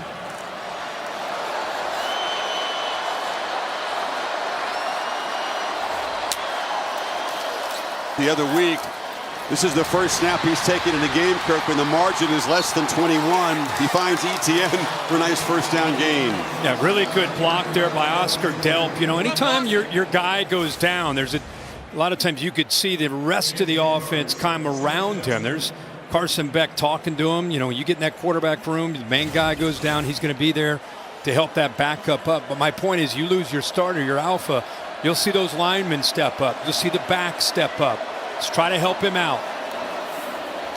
Stockton on the move. Chase, welcome to this Texas defense, one of the elite groups in the country, if not the best. So it's a serious step up in class for Stockton. I'm glad you said that because, you know, again, we're concerned about Carson Beck. There's the look at him again. But I think what you just said is a great reminder for people that don't watch a lot of SEC football. This Texas defense, I know it's a low-scoring game. This is an elite defense that we're watching. As Chris said, if they're not the best defense, they're right in that discussion with the veteran group they have at all three levels. So with Stockton leading them, Georgia now faces an early third down. They need 2 to get this drive going. Looking to throw for it. Stockton from the pocket delivers a strike, and it's a completion to Arian Smith, who had problems dropping the ball in the first half. Grabs this one for 18. They're in Texas territory. Yeah, Texas walked up to show pressure here, and then they drop in the flat. Nice job by this offensive line, creating enough time there for him to be able to deliver that throw. Etienne, short carry. That'll help get the heart rate down. Yeah, to back up the point we're making about Texas here, number 2 in points allowed, number 3 in yards allowed. They're the best defense in the country, yards per play, under 4 yards per play. Well, the other thing they do is they rotate another wave of defensive linemen into the game. Is that depth allows them to be able to stay fresh and play fast at the end. The most impressive thing to me is they don't give up explosives. They make you drive the length of the field on them, which is very tough for offenses to do without making mistakes. Second, Nate Frazier has a crease, runs hard, and comes up a couple yards short of the marker.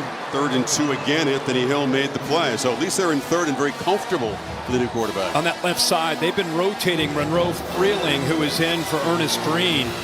And they've been playing both guys. Right now, Freeling back into the game. Had a nice block there to open that up. There's a look at Ernest Green.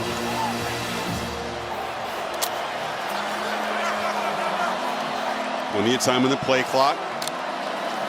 They fake it to Frazier. Stockton back pedals. Pressure. He can run. He's got space. And he's going to make the first down with his legs. Takes a shot at the 37. And the Bulldog bench all fired up. They moved the sticks again. Well, you see the reaction from the Georgia sideline? That's what I'm talking about. The backup quarterback comes in. They go trips into the boundary looking for play action. Texas takes it away. This is the element that he brings. But look at the end of this play. Takes on the corner. Look at the Georgia sideline reaction to the backup quarterback trying to provide a spark for this offense. 6'1", 215. Not a huge, solid build on him. Pitch to the edge. Love it. They're succeeding, winning on first down, which is helping this young quarterback. And I got to give Mike Bobo some credit for this. Is a big. You said it. This is a little different than UMass. I mean, this is a big atmosphere. Mike Bobo's been here. He's done it as a player. He's called a few plays to just kind of ease him into this game. A couple easy throws to be able to allow him to make an accurate throw and get into rhythm. Nice scramble. That's another way of getting those butterflies out of you. Stockton on the move again, and they close him down. He delivers a high throw, and the catch is made. Lawson Lucky went up. They're talking about it. It is ruled a catch on the sidelines. That was pretty fun. What a catch. Great ball by the kid on the run. Did he get the toe down? Oh my gosh, what a play. Oh my gosh, what a play by Lucky. All of a sudden, they can look at that one all day. That's a completion. All of a sudden, as you suggested, teammates stepping up. No more dropping the ball. They're making excellent catches out there. And Lucky with that toe tap, 14-yard pickup. Ball's in the red zone all of a sudden. Well, I love to see after the catch, what an effort. Watch ETN. He wants to make sure the official sees it. And this is definitely a catch. Just take a look at the AT&T clicker right here. It's a great job by Stockton making a play. Watch him get outside. I want you to watch number 1. I thought he might throw it to him, but watch him help out here. All right, Mr. Official. No. His toe is right there. Right there. You see it? Isn't it funny, Kirk? I mean, the star elite quarterback goes out. Here comes a guy with no experience. They got more yards in this drive than they had in the first half all of a sudden. But I'm telling you, it's the adjustments by Mike Bobo to what Stockton does well, but it's just a team, even a fan base. Listen to this crowd. This is the loudest this crowd has been in this game in support of Georgia. I'm telling you, they're rallying around this backup quarterback. Fellas say, hey, now, hold on a second. Let's quiet it down. Empty backfield. ETN will line up far to the left of the formation. Texas rushes 4. They're trying to spy quarterback. They know Stockton is a quick runner, as Holly pointed out, but he gets loose for 9. Yeah, this is designed. This is not him scrambling. This is a quarterback draw. He's just going to follow Jared Wilson right here, the center. Get behind him. Use him as a shield if you can, but positive yards. 2nd and 1. ETN makes a cut. ETN barrels into the end zone. Georgia's got the lead behind the backup quarterback.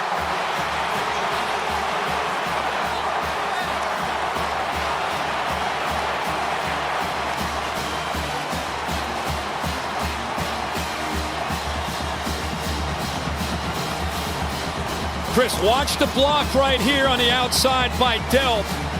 Comes down, helps down that double team to secure the edge, and then is able to get up to the linebacker just enough. And the ETN, when he starts running downhill, he is a handful. This is a guy that's had to deal with ribs over the last 3 or 4 weeks.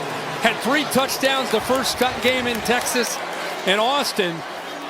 And provides a big spark along with this backup, Gunnar Stockton. What a different energy from Georgia. Urgency is an amazing thing, right? All of a sudden, dogs step up behind a guy who's never been anything like this situation. And Georgia, for the first time today, on top of Texas, 10-6.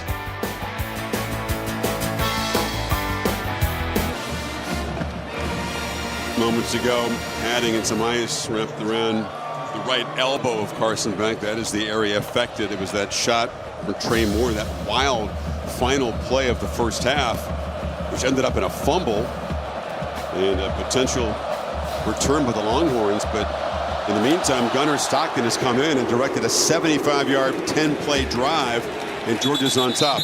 Good look at the play here as his arm was fully extended when he got hit. Yeah, I mean, he's escaping, trying to make a play. There's more who applied that pressure. And anytime you see a quarterback getting the release of football, that thing is coming, it's slow-mo there. That's coming forward at a rapid rate, and then to be able to instantly be stopped with that hit. And there's Mom looking on. Tracy there in the middle. Not easy being a football player's mother. Sherry Stockton, who's the mom of Gunnar, she's seated in that same area. They were kind of a knowing hug.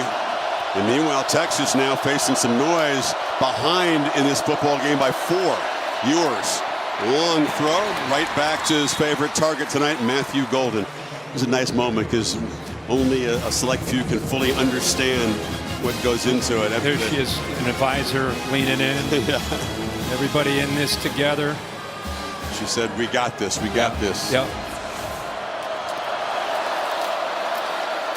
Wisner again dropped behind the line. Warren Brinson, such a physical run stopper. It's a 3-yard loss. I tell you, it gets blown up in a lot of different areas, but one of the guys that really impressed me just with his attitude and effort, look at Chambliss blows that guard up trying to pull around. Really blew the play up where DJ Campbell tried to come around. Wisner on 2nd and long. He's going to be dropped for another loss. Texas going backwards in 2 running plays. And momentum building for the Bulldogs. Jalen Walker made that play. You know, a lot of movement by the offensive line. You're seeing them move out, move out. The problem is Georgia has athletic ability. They can get through those gaps. Good job of being able to set the edge there by Michael Williams. He took on a big block there by Connor, but did his job. And everybody else running to the football. This Georgia defense, man, they're flying. Entire team inspired. 3rd and 15. Pressure. Ewers has to just throw it away. He got knocked down after the play. Pressured by Damon Wilson. And the Horns go 3 and out. I think Georgia, you know, in this modern era of college and pro football, I really thought potentially Damon Wilson with that follow through. Anytime you see the follow through on a quarterback, a lot of times that'll draw the foul. He let that one go. Smile London was there to kind of sandwich him. And this, you're right, this place is coming alive, and talked about it. The backup quarterback coming in, the touchdown, definitely sparked Georgia, giving them some momentum. Texas shifting around and each side pointing at the other. The 5-yard penalty wouldn't get him anywhere near the first down. Yeah, you knew Texas might have to pay, Kirk, for not taking advantages of those opportunities in the first half. Led just 6-3, then or 6-0, then it got cut to 6-3. Now this place is alive, and Stockton's going to get the football back. He sure is. What a funky formation there, where Texas was just trying to draw off Georgia's defense, but I think Texas ended up moving. Start. Yeah, 18 Kicking the team, right guard. 5-yard penalty, 4th down. I think Sark's frustrated, but if he saw it, he would be agreeing with it. They're trying to do a lot of different movement, and the one guy that was not supposed to move was the right guard, and he did. And that's what drew the penalty. It was the right call.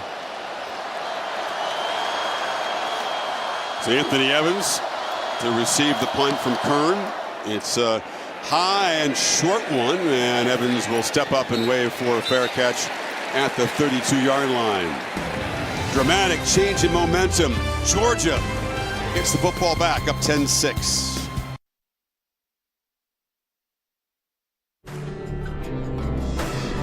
College football championship weekend continues tonight.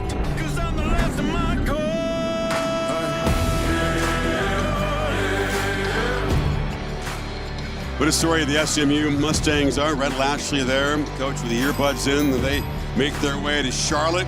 ACC championship presented by Geico. Clemson trying to a mild upset here. Yeah. What a job all these teams with realignment. First year in these conferences. Texas, we see Oregon tonight. SMU in the ACC, Army in the American, Arizona State in the Big 12. Wild to see these teams first year in these conferences making it to the championship game, and some cases winning them. Texas trying to make history, but now down by 4 as Stockton back to work. He was 3 for 4 for 36 yards passing in that first drive. End around here. Evans will be tracked down. He's a speedster returner. They try to involve him on those end arounds, but he loses 7 as Makuba wasn't fooled. Yeah, great job. Notice how they're walking people up now. They want to be able to make this young quarterback, who's a dual threat guy, beat him with his arm. Walk everybody up. Good experience. Veteran there by Makuba. Diagnoses that play quickly. Big loss there on that 1st and 10. Get him behind the sticks. Etienne, one of 4 receivers to the left of the formation. And they're all blocking for him as Trevor makes the catch and darts forward. They get back about 6 or 7. It's going to be 3rd down and about 10-11. Another quick throw there with some linemen, or rather tight end and receivers out there. cool to see Carson Beck, as much as he's hurting, right there trying to help the offense out, especially help this quarterback out with any kind of advice. See what he can do here on 3rd down. Now the Texas faithful up making noise at this right end of the field. They show pressure. They bring it all out blitz. The ball's loose, rolling toward the sidelines. It'll go out of bounds. Georgia retains, but a massive loss as Colin Simmons came after the quarterback. Well, the reason he's able to get isolated is they put Monroe Freeling in a really tough spot because of the pressure right here. They blitz, and now he's got 2 to handle. Nobody picks up the blitzer. Simmons is able to come free, gets to the inside. Late movement by the guard to kick out. And you're not surprised if you know Pete Kwiatkowski, the defensive coordinator. Good job of getting him to 3rd and 10 and then dialing up the pressure. 16-yard loss. Thorson out to punt it away, and Texas an opportunity to get some field position here.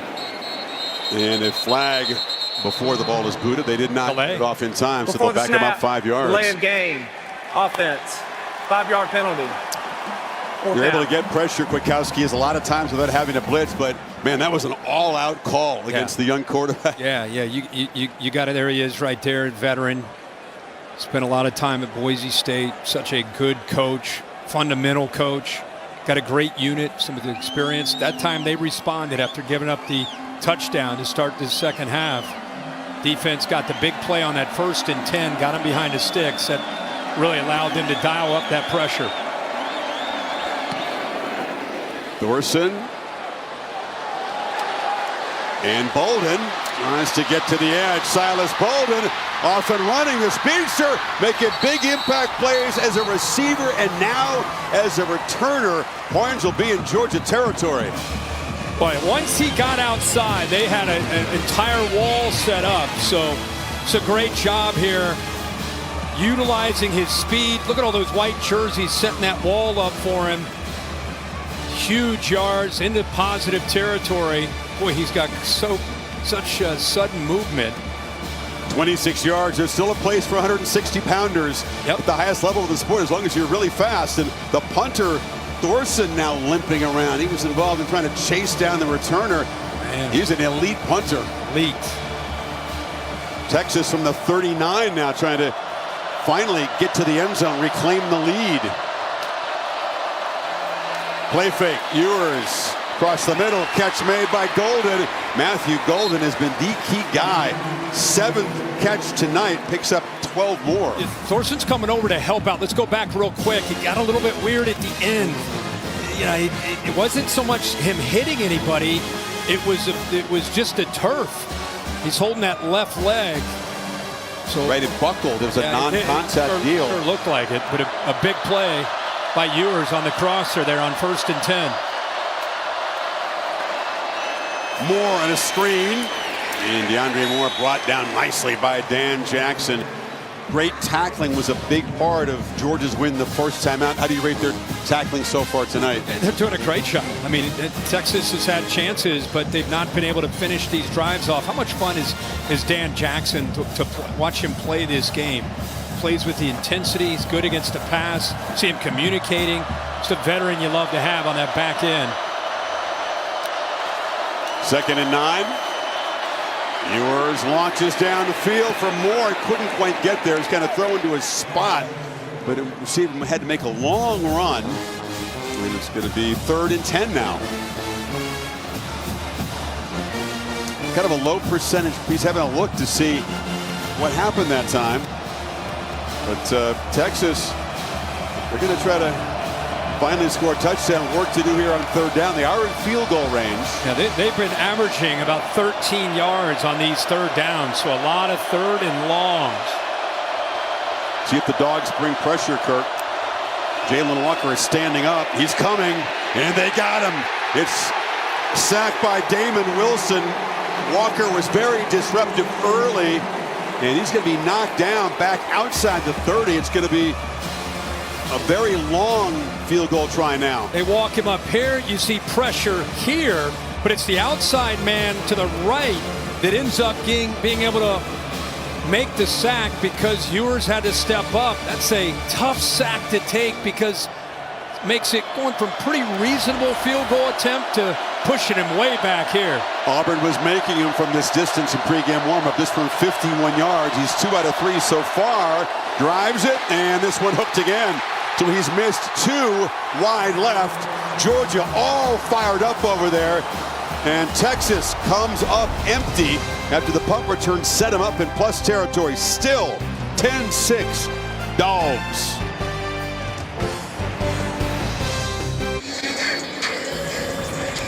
Well, the Georgia Bulldogs will be without another one of their most important weapons.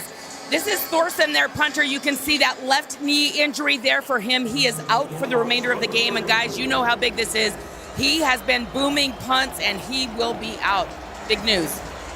Junior from Melbourne, non-contact injury there. You could make the argument in their first matchup. What do you have? 4 punts, average of 54 yards, flip the field the entire game.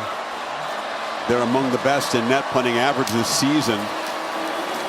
Etienne off the right side. Trevor Etienne is a crease, breaking tackles. It's a race down the sidelines. They finally angle him out inside the 20. Welcome back, Trevor Etienne. Nice job by the offensive line. Interesting, the corners don't even get involved in support. They're locked in thinking it's going to be a quick throw out there. And then it is so tough, even for a veteran like Thor Makubu, to make that play in space against Etienne. What a difference maker he is to this offense. They have missed him these last 3 or 4 weeks since the Ole Miss game. 46-yard chunk, the rare explosive play for this Dogs offense tonight. Frazier into Spellum in the red zone, trying to build on this lead. Frazier takes the pitch. Ethan Burke was there in a hurry, turned him back inside, and then Barron knocked him down as they get the cart ready for Thorson. He's a terrific guy. Get to know these Aussies when they get down there and cover tennis and talk to him. And he's just a really fun, cheerful guy. He's got an NFL future punting. Sure. Big leg. I hope this is nothing serious. Got to keep in mind as Georgia moves down here in field goal range, Carson Beck is their holder. Bet Thorson's their backup holder. So I don't know how deep they go at holder, but we may find out. Fixing to find out. The 2nd and 9. Stockton, end zone, way overshot. Banged it off the back wall, the general vicinity of Arian Smith. Yeah, I think he's taken that away. Oscar Delp was running a really good route here and broke free over the middle. That ball would have been able to, if he would have been able to see him and get that ball out, he would have had a chance to score a touchdown, but instead we got a 3rd down and long. Does Texas bring the heat this time on 3rd and long? I think you do. I think you give them, you continue to mix up your looks. They're walking those linebackers up now. 5 up. Empty backfield. He's going to take off, has some space. Gunnar Stockton did not slide, but did not get the necessary yardage. Stopped by Taft and Makuba at the 12, and it's 4th and 2. Really good job by Mike Bobo here. He's just calling a quarterback draw. We saw it earlier. Jared Wilson blocking. Receivers are blocking. Offense out there. Wonder if because they don't have their top 2 holders, they're not thinking field goal here. So suddenly, the big play as Texas has a chance to get the football back. Down only 4. Still 15 seconds on the play clock.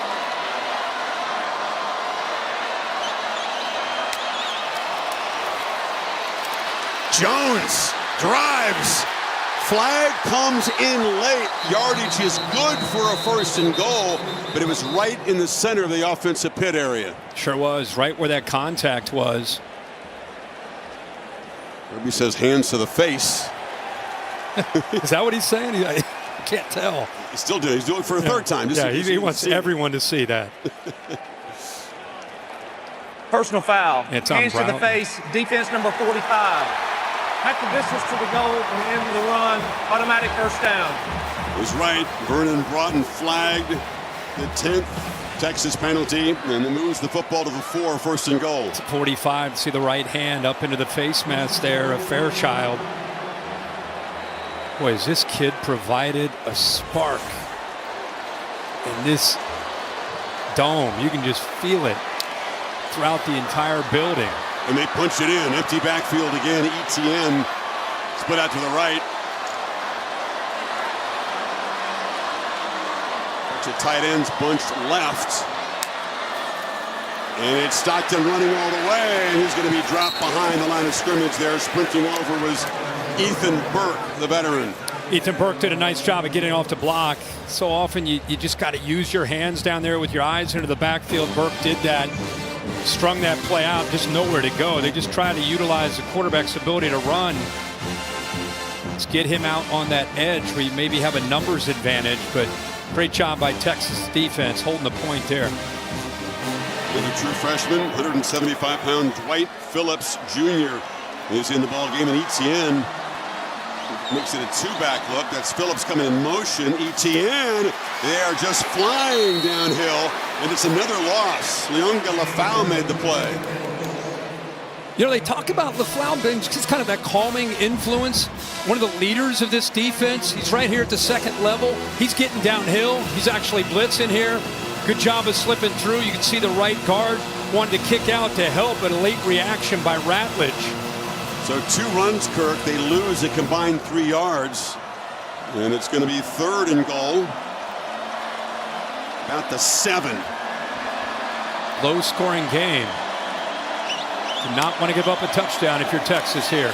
Stockton looking to run, and they're all over that. So in the end, and Hill made the play there, they didn't want to throw the ball in the end zone. They tried 3 runs, and they'll settle for 3. Yeah, Texas defense really stepped up inside that 10-yard line.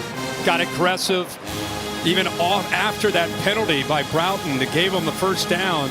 They responded with 3 straight plays by turning up the heat there on this Georgia offense. So Gunnar Stockton undoubtedly has taken reps. Georgia leaves nothing unturned. He's the 3rd string holder. And Woodring from 24 to give Georgia a 7-point lead. Final seconds of the 3rd quarter. No problem for the reliable kicker. A 61-yard drive in 8 plays. And you said it.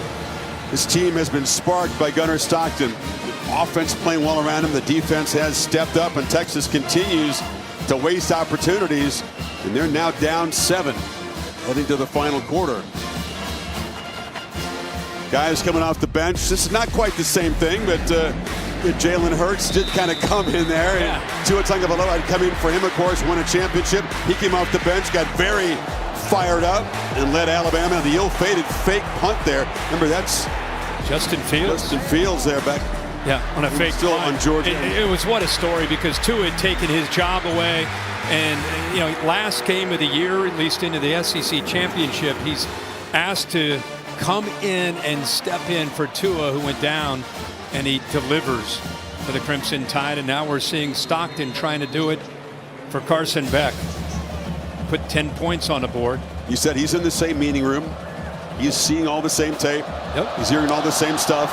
Not getting nearly as many reps, but you toil away in the practice field, and you try to be ready for your moment, because you never know when it's going to come, and it is coming against one of the best defenses in the country. It's a real credit to Mike Bobo, because it's one thing to focus always on the starter, but you know, you're an ankle away, a hamstring away, a shoulder away, whatever it is, away from it being your turn. And a lot of times you don't get a chance to get tested. Occasionally, you know, Thursday practice, you'll get a 2-minute drill, but a lot of the focus is on the ones, and these guys have done a great job of prepping him to have him ready to step into this big stage. Meanwhile, if you're the play caller for the Longhorns, Steve Sarkisian, your running game has produced 21 yards so far. What do you lean on here? The pass game has been by far the most effective phase of the offense. Weisner has been so productive coming in, has just been swarmed like that today by the Georgia defense. They're just kind of tiptoeing up there. This running game has been slashing through teams coming into this game. Not today against Georgia. Sarkisian of the Longhorns down 7, end of 3 in Atlanta. Back after this message, and we're your local ABC stations. You're watching the SEC Championship on ABC.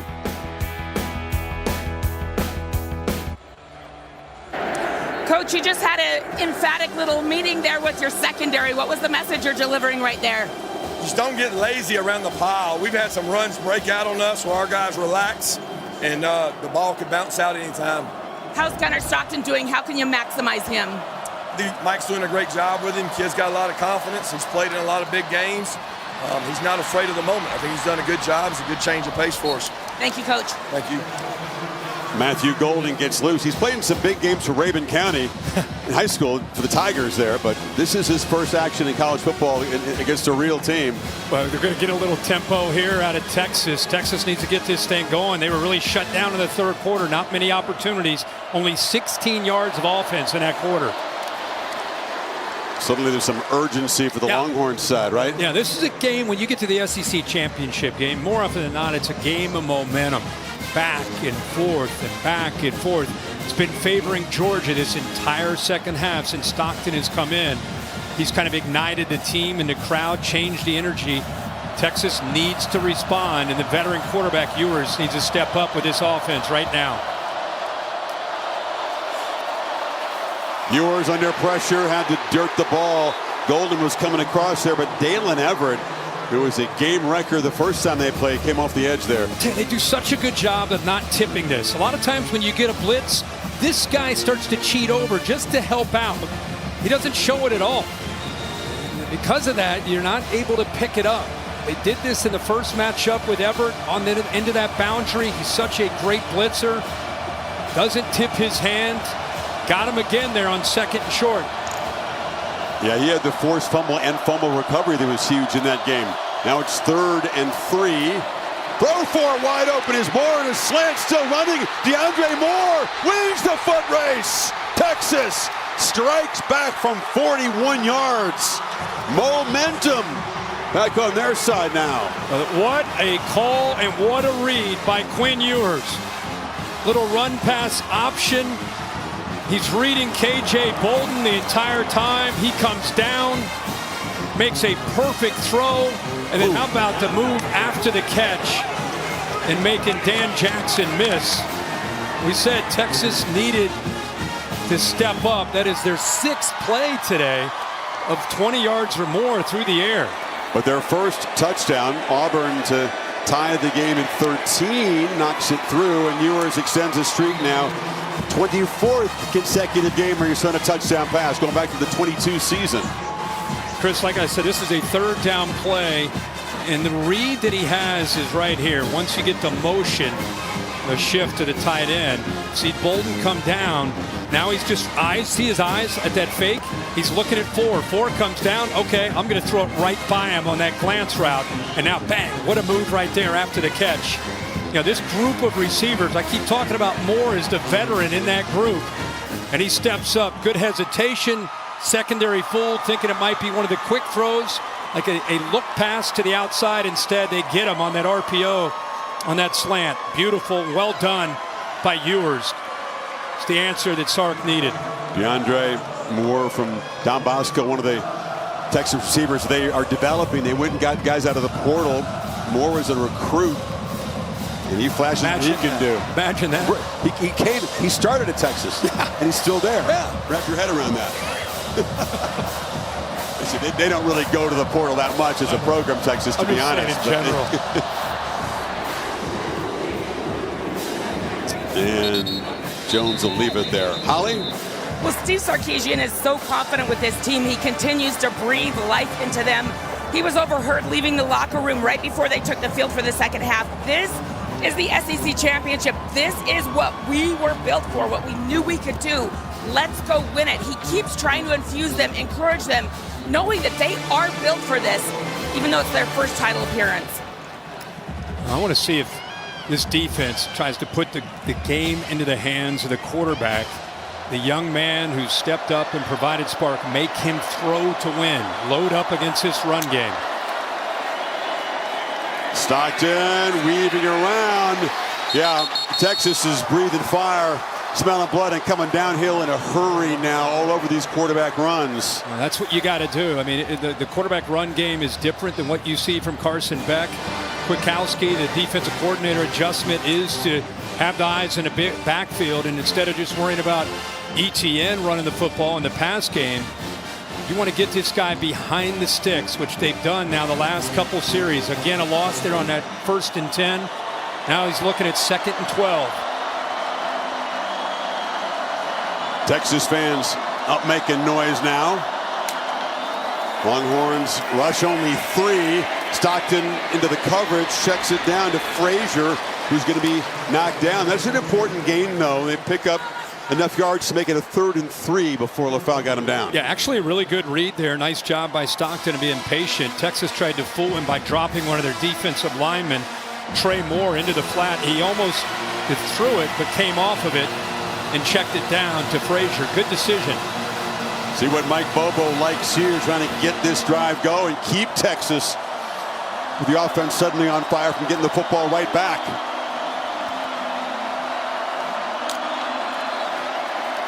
Stockton, and they're all over Dominic Lovett. He caught it behind the line, and Jalen Gilbo says, "You're staying right there," and the Longhorns force a punt. Well, this is called doing your homework. When you see motion, where they go out to motion to trips, this is Lovett going over. You see the corner running with him? You got man-to-man coverage, so once you see that, you're expecting a quick throw out here. Texas is anticipating that. That's just really good job of anticipating and reacting by Gilbo there at the nickel spot in man coverage. Welcome another newcomer, Kirk, to a big pressure situation. As Charlie Ham taking over for the injured. It's a fake! It's a fake, and Smith's got it on the end around, and he's got a first down! Tie game, 4th quarter, SEC championship, and Kirby Smart rolls the dice, and this time the fake punt works. You know, I called a game Thursday night, and I was really impressed with Dan Campbell did. Watch how Texas doesn't even react. They've got a couple guys there dealing with the gunner. Backs turned, completely unexpected. How about big fella, 74? Snapped to the big fella, 74. Gooseby, flip it underneath to the man coming around, the fastest guy maybe in the country. What a call. We showed you the Justin Fields attempted fake punt, which did not work against Alabama in this game. And 9-yard pickup on 4th down. Dogs continue to kind of grind forward on the running game here. How about Gooseby, the left tackle, catches? That's, first of all, catching it is a good job by the tackle. And then to be able to, well, actually it's Bobo, the backup center. And then he flips it, and he was ready, in position. Smith's coming full speed around that edge, and Bobo slips it to him perfectly. His dad Mike calling the plays, and young Drew, who stepped in. He's had to be a starter at times this year at center position for Georgia with all the injuries they've had. 2nd and 7. And the Horns give a crease, and Etienne's got a first down in Texas territory.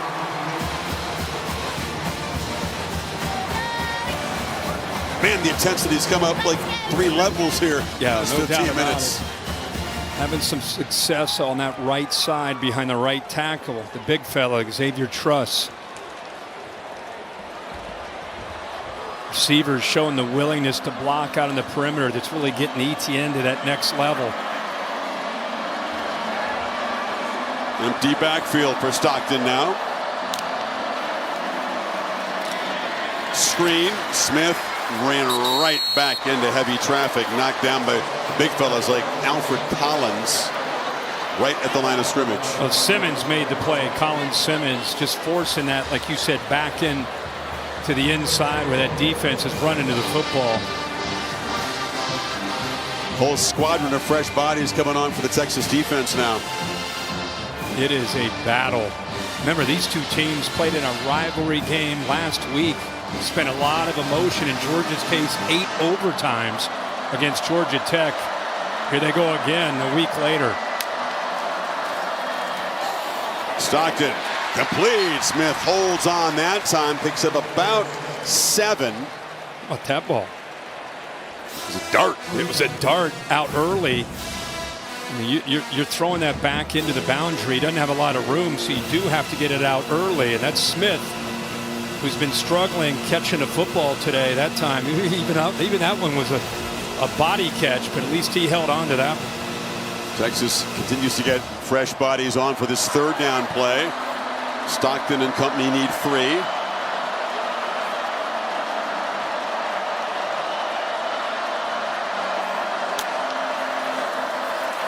No pressure. Check down. Too much space for Etienne. He's going to get just enough for the first down. They do move to 6 at about the 37. Yeah, they just cleared it out. They flooded the zone and just tried to get that defense to back out playing zone, and then you have to get the ball out as fast as you can. You know, that you got to be decisive, which he did. And Etienne is so well known for what he can do in space. But good job of letting those linebackers drop in coverage and then getting it out quickly. Georgia now inside of 8 minutes to play, getting close to field goal range for Woodring. Reverse. Evans lost the ball, fell on it, got very, very lucky to avoid a crucial turnover. Yeah. Chris Benda looked like he knocked that out, just chasing after the football. Right hand gets in right there to knock it out. And you talk about the break of the game. Look at all those white jerseys. Bounces right back into the chest of Evans. Got a remarkable, Kirk. That's the 19th fumble this season for Georgia. Only lost 5 of them. The lost fumble by Beck at the end of the half. So they've been a little bit lucky or attentive. Well, he's attentive right now, listening to Kirby. Picked up 5. Second down run for Frazier. Frazier to the corner. Barrels out inside the 20. Dogs threatening. You're trying to get upfield to disrupt and penetrate, and by doing that, take yourself right out of the play. And what a great thing when you have Etienne. Frazier goes back to being in that role of being 1B. Look how fresh his legs are here in the fourth quarter with 6:30 to go, and he gets his hands on the ball. Now can Gunnar Stockton in this Georgia offense punch it in the red zone? Frazier's got a crease. Barrels down inside the 5. The ball came out. Are they ruling it down before the fumble? There's a scrum there. Check out who's got it. Georgia will retain possession down inside the 5. Knocked loose by Makuba there. Makuba, the left arm, knocked it loose. And watch this. It's on the back there of Taft. Right there. Clearly a fumble. I think Arian Smith maybe hopped on that football. I think a hustle play by 11. Taft didn't know it was right under his tricep there. Yeah, he was almost just laying on it. Like we said, they keep fumbling the ball, but they keep recovering it. Yeah, he's trying to say that Taft had a possession of it, but he was just lying on it. Never had the ball. First and goal. Etienne. It's crowded toward that boundary. Could not get around Baron Sorrell. Clock rolling now. Second and goal. Yeah, great job setting the edge. Try to catch him back into the boundary. And we've been talking a lot about Arian Smith, and you just got to hold on to the ball. Let's make sure we talk about the job he did in hustling, making that play to recover that football to keep this drive alive. There are a lot of Texas defenders that easily could have come up with the ball. Instead, Smith, effort, keeps the Dogs with this possession. End around. Phillips knocked down short of the goal line, lost a shoe. Makuba made the play. Phillips slow to get up, holding in the midsection. Yeah, he is the gadget guy, right? To get a little bit undersized, but really good speed. You talked about Makuba. He just accelerates through this hit. Boom, big hit right there. So Dogs on the doorstep. It'll be 3rd and goal when you come back.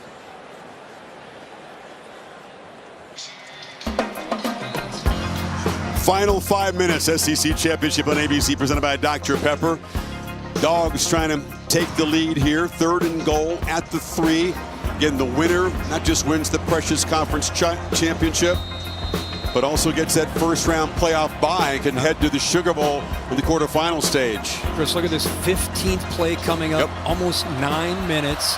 Talked about how you can't hit explosives on Texas. You got to earn it, drive the field.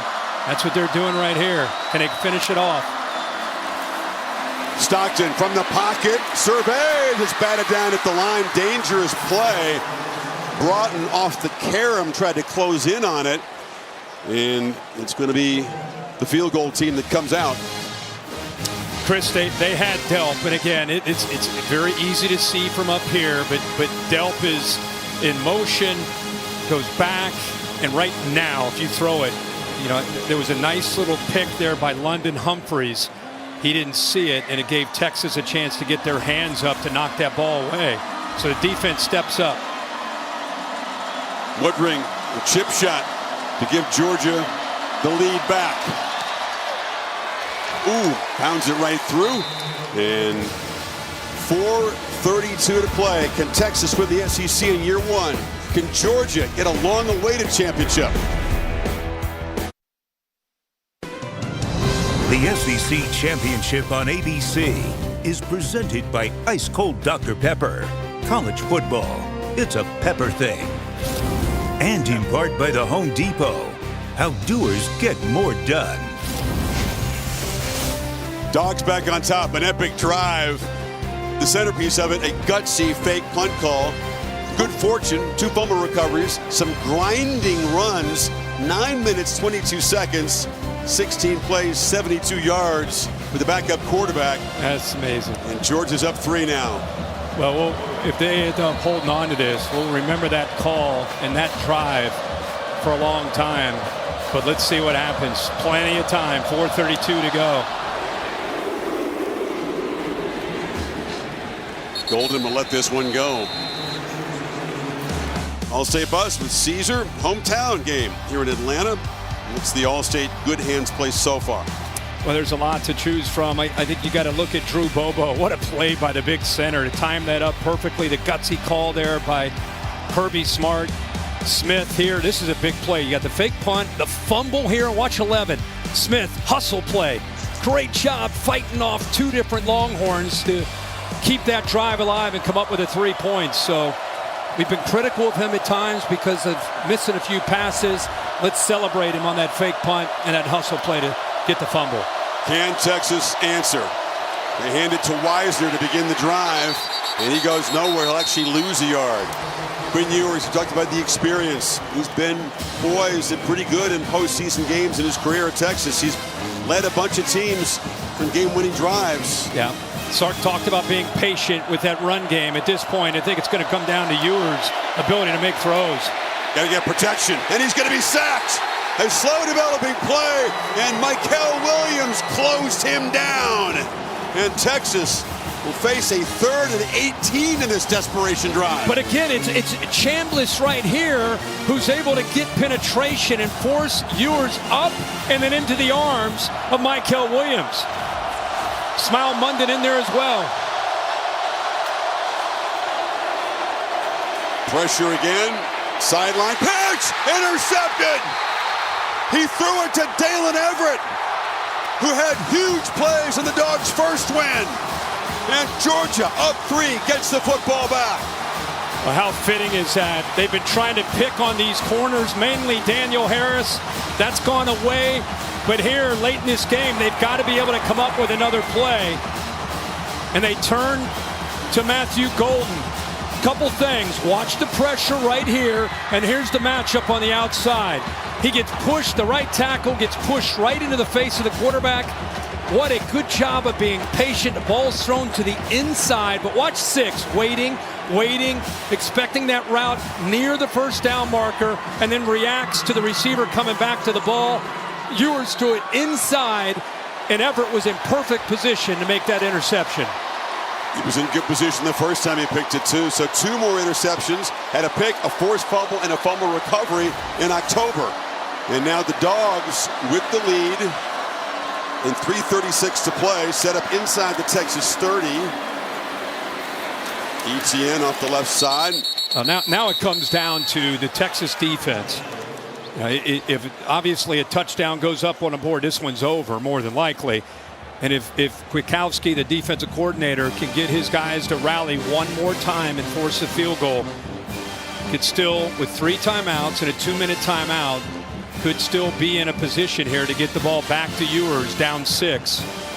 Clock management, interesting topic here. Will Sarkisian use timeouts on this side of the 2-minute timeout if they can get a stop here and force a 3rd down play? So it happens right here. Georgia 1 of 3 when they do get in that red area. Baker to Etienne. Stockton now pitches down to the running back. Flag comes out. Etienne still running. Knocked down at the 20. It's going to be a hold on Georgia. The center, Wilson. Easy call for the official. Sarkisian said, hey, I'd like to see Georgia get called for holding. Yeah, that's right. At halftime. To Laura. This is a throwdown, so. Holding. Offense, number 55. 10-yard penalty. Second down. So it backs him up. Stops the clock, of course. And moves the football to the 36. 55 right there going up against 1-5 Billy Norton.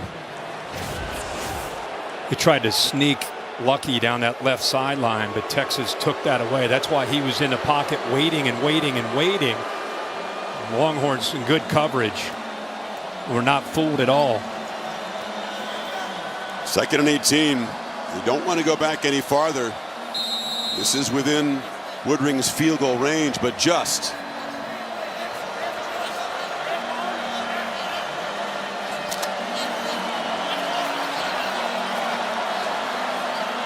Frazier's the back. Evans motions across. Single coverage on that side. And barreling downhill to the 31 and setting up a 3rd down and long. And like you said, there's Texas using one of their timeouts right now. It helped so much after that penalty. Now you feel really good about getting them off the field here and forcing a field goal. Will Ewers have a chance at redemption?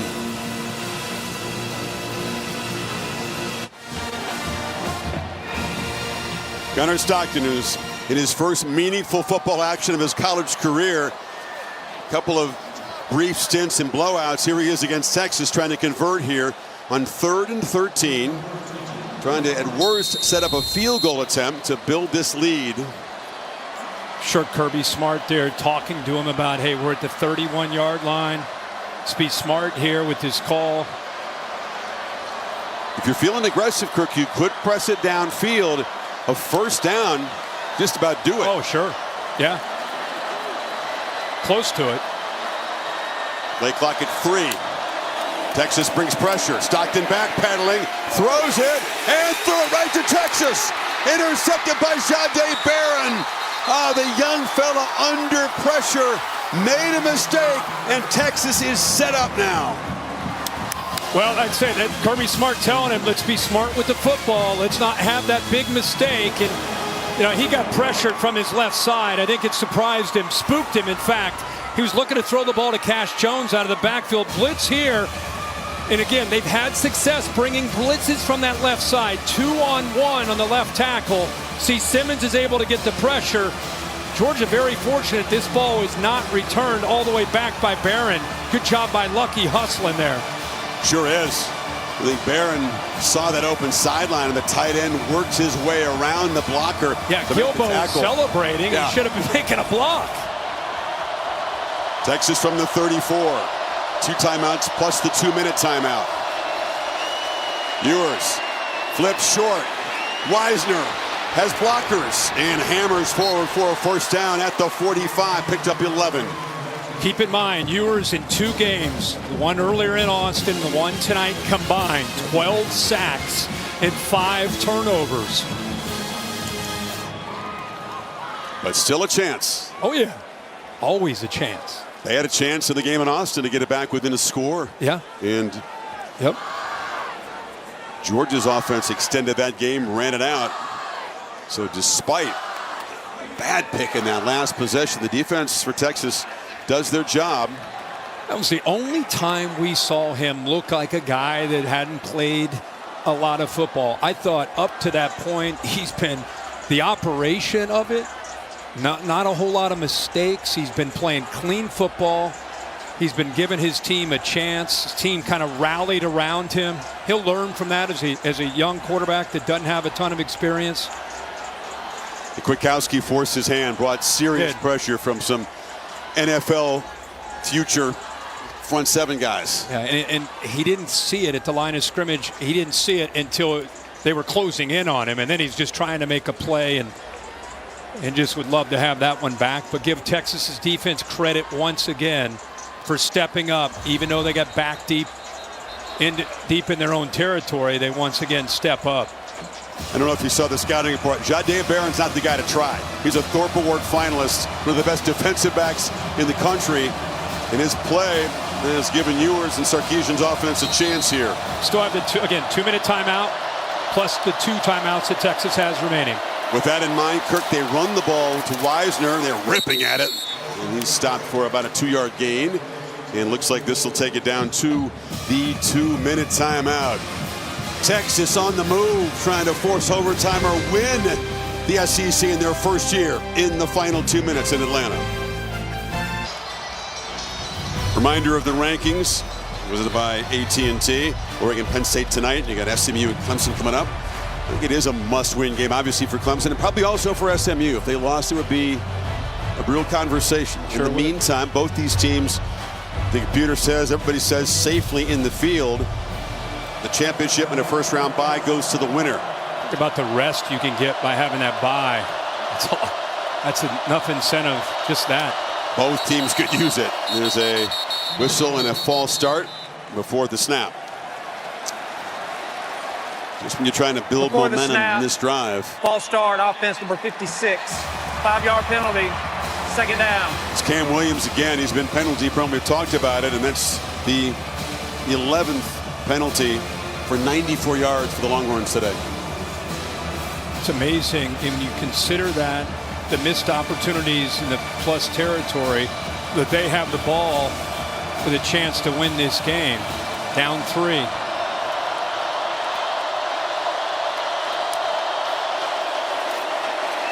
Ewers flips it across the middle. Catch made by DeAndre Moore. And the speedy receiver knocked down in Georgia territory after a 10-yard gain. And look at Auburn, perhaps awaiting his moment. Good call there by Sark. Mesh concept, meaning a receiver on the right, receiver on the left, kind of come together, creating traffic for the defenders to have to work through. Nice catch again by Moore. Got to get 2 plays. Got 2 plays to get them. Pressure comes. Ball rejected. And that was knocked down by C.J. Allen on the blitz. And it's going to come down to this 4th down play. Well, here we go, man. What a job here of utilizing a blitzer from here. And watch how he works around from the right side. Comes all the way around. Free. Boy, he's a good blitzer. C.J. Allen having a great game. One stop. Sark. It stands between Georgia and an SEC champion. Sark against Kirby on this call. Save your best for right here. Ewers. Catch made by Moore. Nice route. Came in, cut out, and that ball was on the money. First down. Yeah, he actually motions in. Look who they went after. Daniel Harris, who's on an island. What a route by Moore by selling that. We just talked about the mesh where you go underneath. He showed that and then went the other direction. Beautiful timing. Now in a slant, Moore makes this catch, and all of a sudden Texas cooking at the 35, 9 more yards. Yeah, between Matthew Golden and DeAndre Moore, that has really been his targets tonight so far. Wisner running left, makes a cut. Yeah, it's enough for a first down inside the 30. Clock stops with 54 seconds to move the chains. As limping off there is Isaiah Bond to the sideline. Yeah, I think his own man, Wisner, running the football there, just kind of rolled up onto Bond. Georgia rotating, have time to rotate because Texas did. And now Georgia will spend a timeout on defense. 39 seconds to go. As you said, so much has happened here. Final play of the first half. Carson Beck ended up being a strip sack. Apparent elbow injury. It's been iced up the second half, and in comes Gunnar Stockton. The sophomore had done nothing in the pressure game. Stepped up for a while, did pretty well. He did. I thought he did really well. More importantly, he sparked his football team. He sparked the energy of this stadium. He got Georgia with all the momentum. Interception here. Everything going the way of Georgia. And then they catch a break by providing that pressure on the backside with a blitz. he really makes his only mistake since he stepped in. Barron makes the interception, gives Texas a chance here, and here we are. And of course, Sark, he's not just thinking about trying to tie this game. He's thinking about trying to win this game while he has a chance with 41 seconds and 2 timeouts at the 29-yard line. That's where I was coming to you next with. How aggressive does he play it? Auburn missed a couple field goals. He's in range, but a chance to win it right here. Avoid the lottery of overtime. You find the matchups that you like, and you still try to get that ball thrown downfield. That's the motto that they came in with tonight. You don't go away from it, but you want your quarterback, he's got to be smart. That's Matthew Golden went in motion. He goes deep. Ewers instead lobs it to the left for Wingo. And out comes a flag. Interference in the end zone as Dalen Everett, who's had some big plays tonight, flagged that time. Yeah, right on cue. We're just sitting here talking about, are you conservative? Are you aggressive? Go after the corners. He's been doing it all game. 15-yard penalty, automatic first down. Yeah, and I think he does a nice job of looking for the safety. Dan Jackson came down, so created a one-on-one matchup. And Everett just gets behind. Ball is underthrown. And so once he gets behind and the ball is underthrown, you see Wingo, the freshman, working back to it. And a no-brainer call there for the official. Actually a smart penalty in college, so you take the 15 yards. Yeah. NFL, that's it down at the 2-yard line. Yep. So instead, Texas, a first down in the red zone. Pump fake. Ewers will be sacked. And now Sarkisian will have to spend a timeout taking a sack there. Knocked down for the 7th time tonight.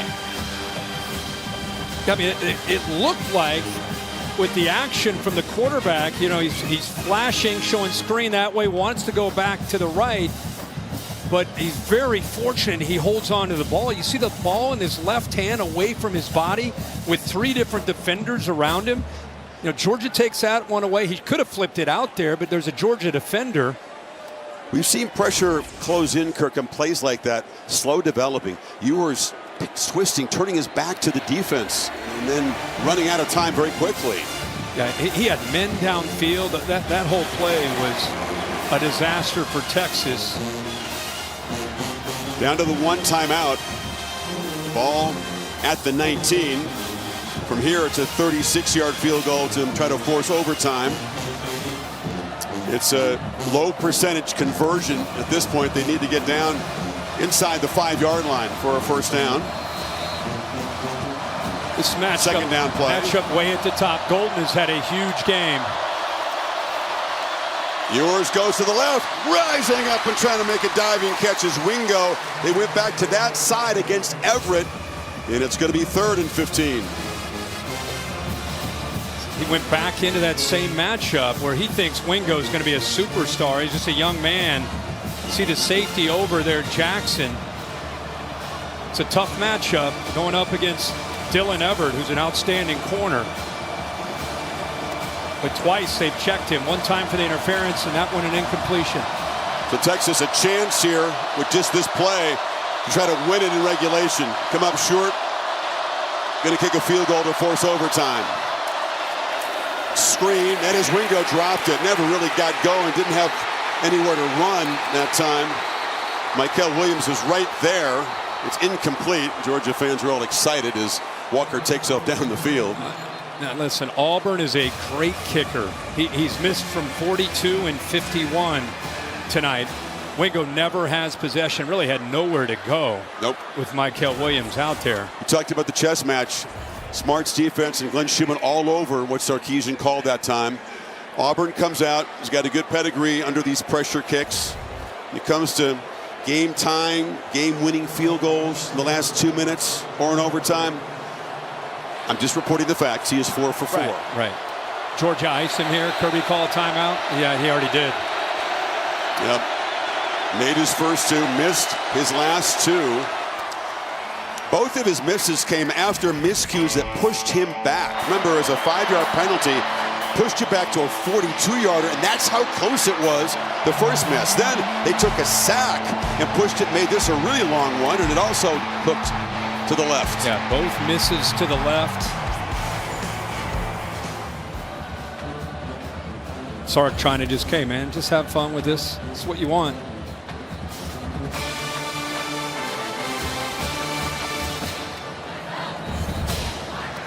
The mind inside a kicker, the pressure. Yeah, you talked about how reliable. He's never missed 2 in a game, so he has missed his last 2 in this game.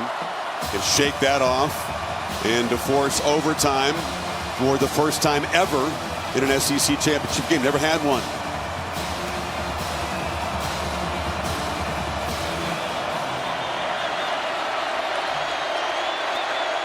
From 37 in a deadlock.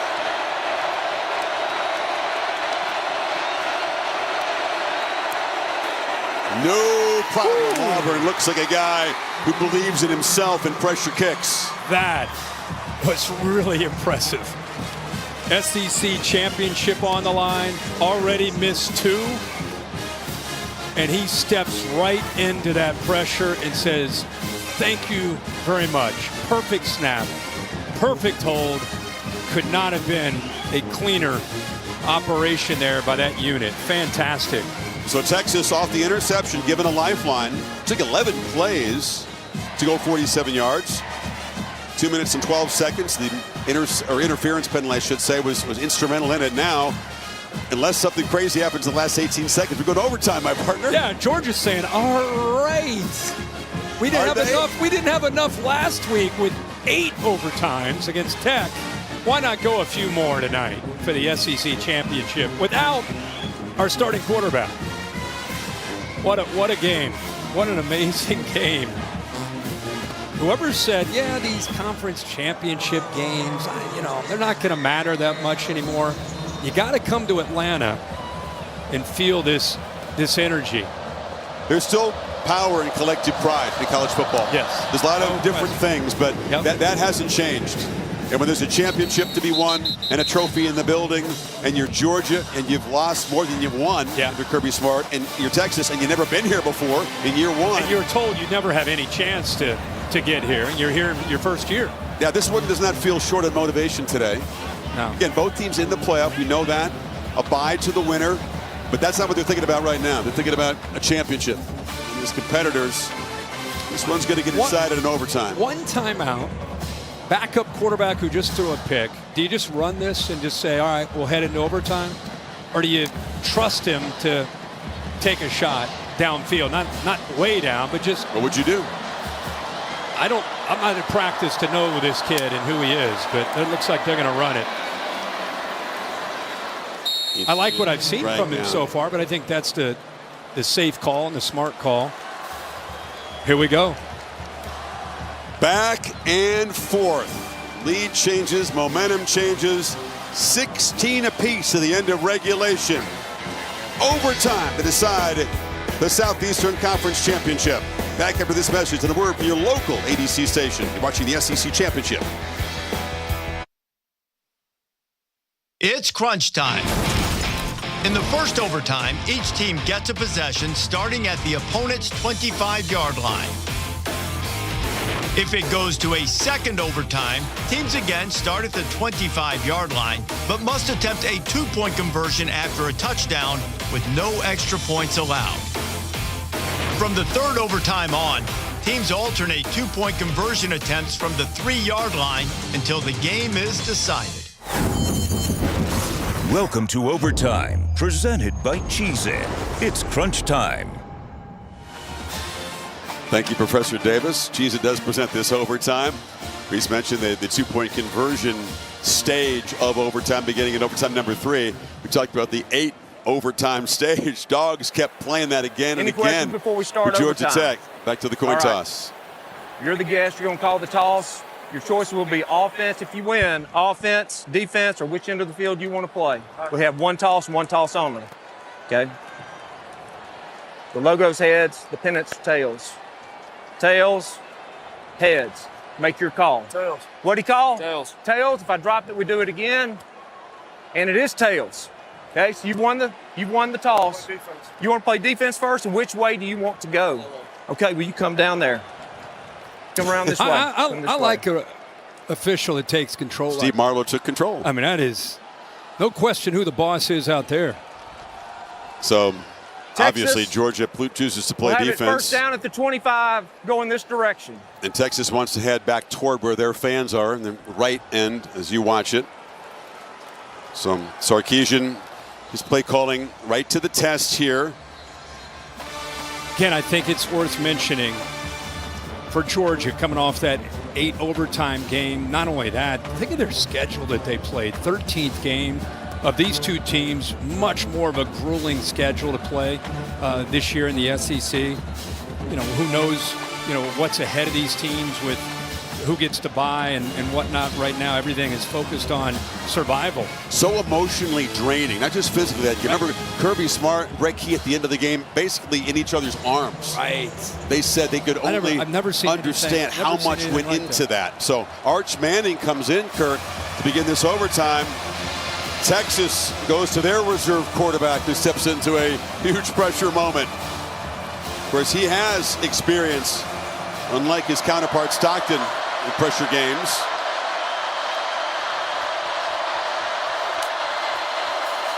Keeper Manning shows the strength. He's not just a fast guy. He's got power. 225 pounds, picks up about 5. Yeah, I think he's coming off the field now. I think he spends a lot of room under that squat rack, too. He is a big, strong man. You saw there. He lowered his shoulder. We saw it last week in the A&M game. But that wrinkle, I thought we'd see a lot more of, especially with what Haynes King did last week against Georgia's defense. Maybe not done seeing it. Maybe not done seeing it here as these overtimes unfold. Ewers on the move. And nobody open. Tried to flip it to Jaden Blue, but he was well covered. Had to toss it into the bench. Michael Williams was tracking him down. 3rd and 5. What a great job by Malachi Starks. He has such versatility. He can play deep. This time his instincts come in handy. Saw 23 back there with Wisner and knows that he's a threat out of the backfield. Took him away. All Ewers could do is throw that one away. So you get Golden and Moore on the right side of the formation along with the tight end Helm, and now Moore motions over to the left slot. Ewers on the slant, caught, first down inside the 15. Squeeze it into a tight window to Wingo. The reason he was yelling to Moore to get over there, he wanted that double slant look, which he got, which opened it up for Wingo. What a job Wingo does as a true freshman. What a catch. Georgia is going to spend a timeout. You have a timeout to use in every overtime period. Something as 8 overtimes played out in that game we're talking about probably should be done away with. That's a lot of timeouts. I agree. That was too much. But that again, let's go back to this true freshman Wingo making a great catch. Moore came over to kind of open it up. That's against a really good corner at the top there. Gets a little bit handsy with the left hand, but used his body to kind of box him out and then uses the hand. Somehow that left arm, forearm, secured that football. Great catch. And the first catch he's made today, they tried him a couple times down to the end zone against Everett. Drew a penalty on one of them. That is a pretty clutch first catch in overtime here to keep this drive going. From a skill set standpoint, he's as gifted as any true freshman receiver in the country, including Ryan Williams and Jeremiah Smith at Ohio State.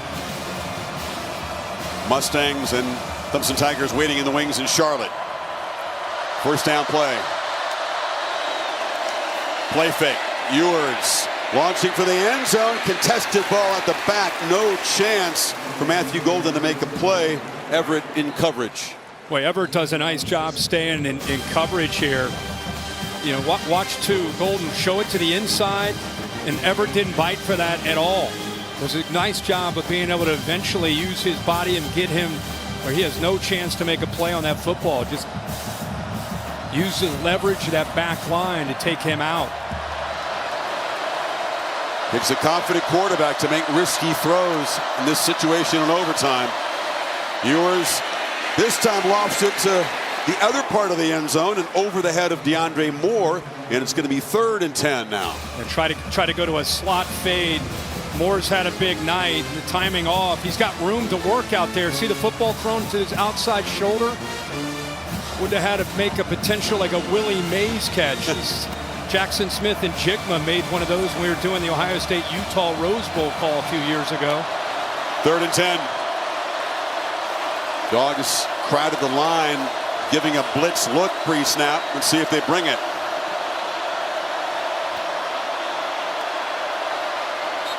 And Sarkisian will use his timeout here in the first overtime to assess this third down play. So they're taking shots at the end zone in what I wouldn't say are terribly high percentage throws. Now it's 3rd and 10. No, they keep trying to find those one-on-one matchups. They're playing for a touchdown. They don't want to get into a field goal kicking contest in overtime. They're trying to be aggressive, playing to the DNA and the reputation of Sark as a play caller. Already in field goal range for Auburn. This is the XO, the game within the game. You got two of the great defensive minds in Glenn Schumann and Kirby Smart, and you got one of the best, most innovative play callers on the other side, and Steve Sarkisian. You think about Kirk, the hot hands. Okay, we're talking about Golden and Moore.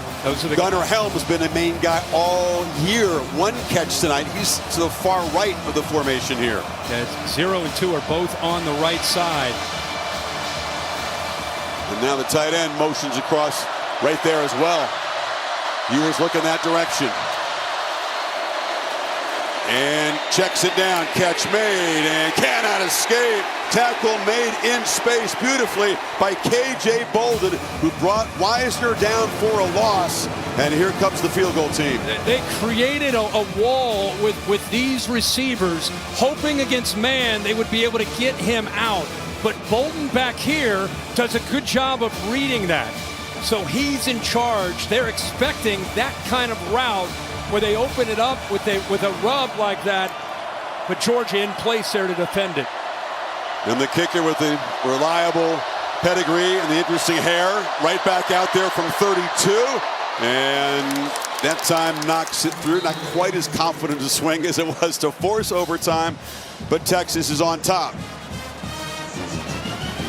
Not what Sarkisian wanted, you can tell from the top of the first. No, he of course looking for touchdown. Ooh, the snap a little high. The hold was close.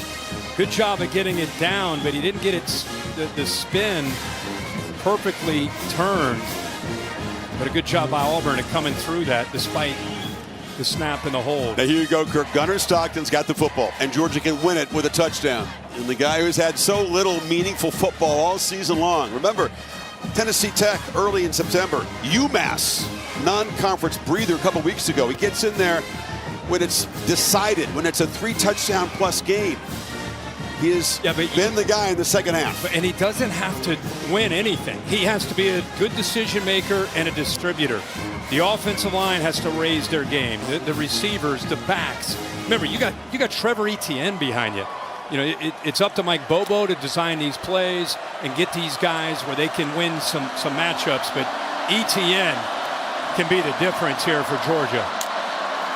And he's got they fake it to him, and they throw it in the flat. Oscar Delp slips a tackle, and that's a missed opportunity to get him behind the line there. He picks up 9. Yeah, Gilbo missed an opportunity, like you said, to make a big play, at the very least, right near the line of scrimmage. And instead, after good effort by Delp, he picks up another 8 yards. Every yard counts in these overtimes. Every missed tackle can be crucial. Yeah. Effort play there by Delp. 2nd and 1. Stockton. And they're going to lose yardage on that catch. Lovett tracked down by Andrew Makuba. 3rd down and about 3 now. The motion is the indicator for these plays. And I want you to watch Anthony Hill, the communicator. He sees that motion. He's telling the fellas, hey, you know what's coming. Guys, get ready. Here it comes. And everybody runs. Great job. Good job reading that indicator. Lovett goes in motion. Defense is expecting that quick throw. Good job of running it down. Mike Bobo with the play call here. They need 3. 2 backs in the backfield. They fake it to Etienne. Ball flipped short. And the tight end, Oscar Delp, powers for a 1st down. Nice little call. Really good call. They use Cash Jones as a decoy. He's been so effective this year out of the backfield. They just slide him down. That's where he wanted to go with the ball, but instead checks it down. And again, big number 4. Remember, earlier he made Makuba miss to get this overtime period started, and then he finishes off to get the first down there with another great effort.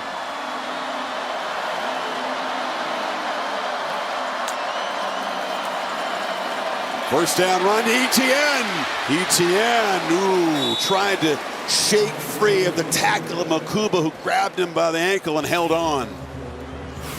Boy, good job again. The way he's able to use his lateral quickness, his vision, just waits for it, and then accelerates. Heck of an effort by Makuba just to bring him down. Dogs 12 yards away from the win. Stockton running all the way up the middle. Gunnar Stockton knocked in the head by Makuba. Helmet goes flying. Thankfully, he's up on his feet. Flag goes flying as well. Wow. Hey, man, it's a big hit. Yeah, a big hit. 4 comes in, lowers that shoulder. You do not often see a helmet like eject off the top of the head like that. Not at all. Discussing, of course, whether it's targeting. You want to talk about a team, again, rallying around a quarterback that's personal foul, willing targeting, to do that. defense number 4. The previous plays under further review. So John Allman in the replay center will review this. Bill Lamagna is down here far right. Bill, what is going to be the issue in this targeting review against Makuba? It's got to be a crown of the helmet hit because he's a runner. Right. So now as he comes in, he does lower, but does he turn his head to the side?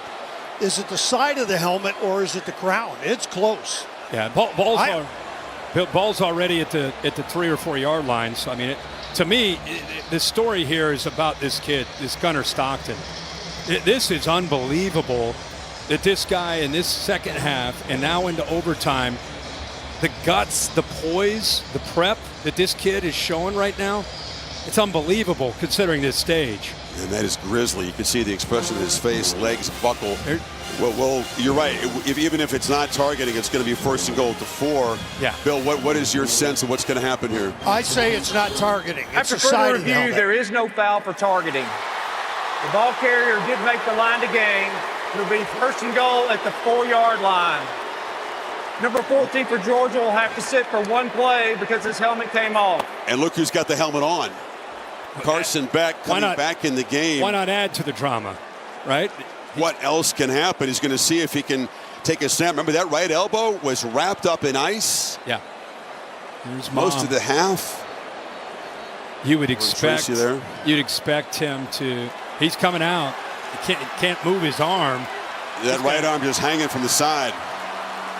It's like a movie script unfolding here. Yeah. Georgia 4 yards from an SEC championship. 1st down.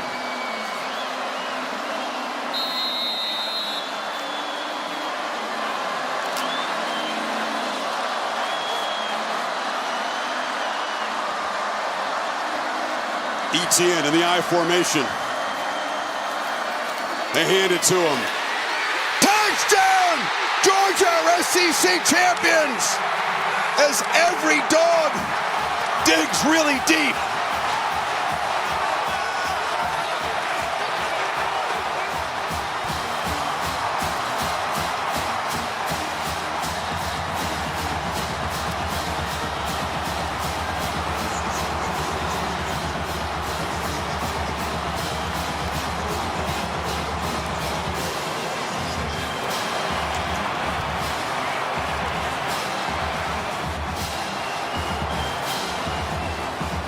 Winning touchdown scored by a guy that hadn't played the last 3 games, was questionable coming into this game.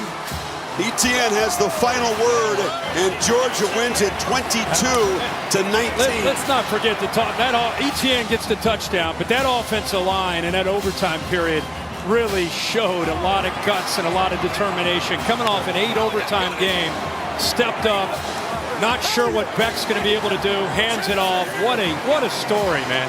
Well, it's here from Kirby Smart with Holly. Well, Coach Smart is talking to his quarterback. Coach, what did you say to him in the locker room when you knew he was going to have to come in here and take over this game? I didn't say one word to him. Coach Bobo did, and all the coaches did, and he believes. This kid's a winner, man. This kid's special. He's a winner.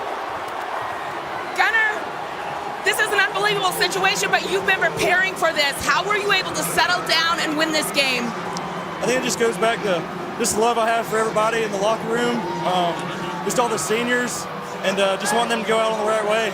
And you're a kid from Georgia. What does this mean for you? First SEC championship for you. No, this is pretty awesome. It's just special to the guys that get to do it with. Thank you so much. He's a dog! Raven County, baby! Let's go to Laura Rutledge with Trevor Etienne. All right, thank you, Holly. Hey, Trevor, you wanted to get over here to be with your guys, to congratulate Gunner Stockton. What can you say about the way that he led this team when Carson Beck went out? Man, just proud of him, man. He works so hard, day in and day out, never complains. Come in, work day to day. And it just goes to show how much work, it just goes to show how much work he put in. Proud of him, man. Hey, you were able to make such a difference tonight. You weren't even sure you'd be able to play with your rib injury. How would you describe what this was like for you? I mean, I wanted it bad, man. I never been part of something like this. I mean, this is why you come to Georgia. How are you feeling? How are those ribs? Man, great. I never felt better. This team has fought so well all year long to get to these moments. You've had some low lows at times. How would you describe what this group means to you to get to this point? Resilient. You know, no matter the ups or the downs, no matter how tough the game got, nobody folded. Nobody gave up. Nobody gave in. Everybody came out with the mindset ready to go after halftime.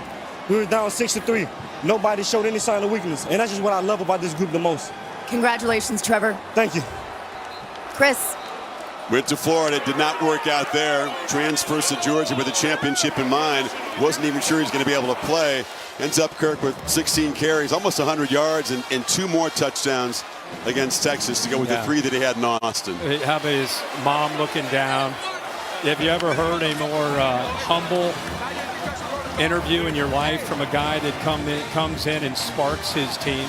I mean, they couldn't get anything going in the first half with their quarterback, Carson Beck. He goes down in the last play of the first half. And a guy that comes in that not a lot of us knew a whole lot about. He was a 5-star. You know, it's not like he doesn't have ability, but he hadn't played. Walks into this atmosphere against what we were talking about, the best defense maybe in the country. And he, and more importantly, his team around him, step up and find a way to get it done. And why do they rally? Because what Etienne said, he works so hard. That's the thing you can't see, right, unless you're inside the walls of the program. 100%. And he never complains. A great attitude, getting very few reps and very little action because Beck played so much football this year. That's what college football, man, that's what you want to celebrate, especially at that position when guys, they don't have patience. First sign of trouble, they're out. Here's a guy that's been prepping in the shadows, doing what he needed to do. Mike Bobo deserves a ton of credit as a play caller and quarterback coach for keeping him engaged, because you never know when your moment might come. Little did he know it would come in this stage with an SEC championship on the line, and the kid steps up and delivers. See how this SEC championship winning play was called by the Georgia radio folks. Scott Howard. The fullback, Etienne, the tailback. Beck under center. Hand it to Etienne, straight ahead. Touchdown! Touchdown! Dogs are SEC champions. Dogs have won it. Well, that was I love hearing those local calls. There's just nothing better than that, except you, of course. You're the best, but I just give that local flavor. What a moment here. Etienne, he leaves Florida, decides to come to Georgia, and has provided such a spark for this team. He's a champ. He said he's never experienced anything like this. He's been a great individual player, but he's never been on a championship team.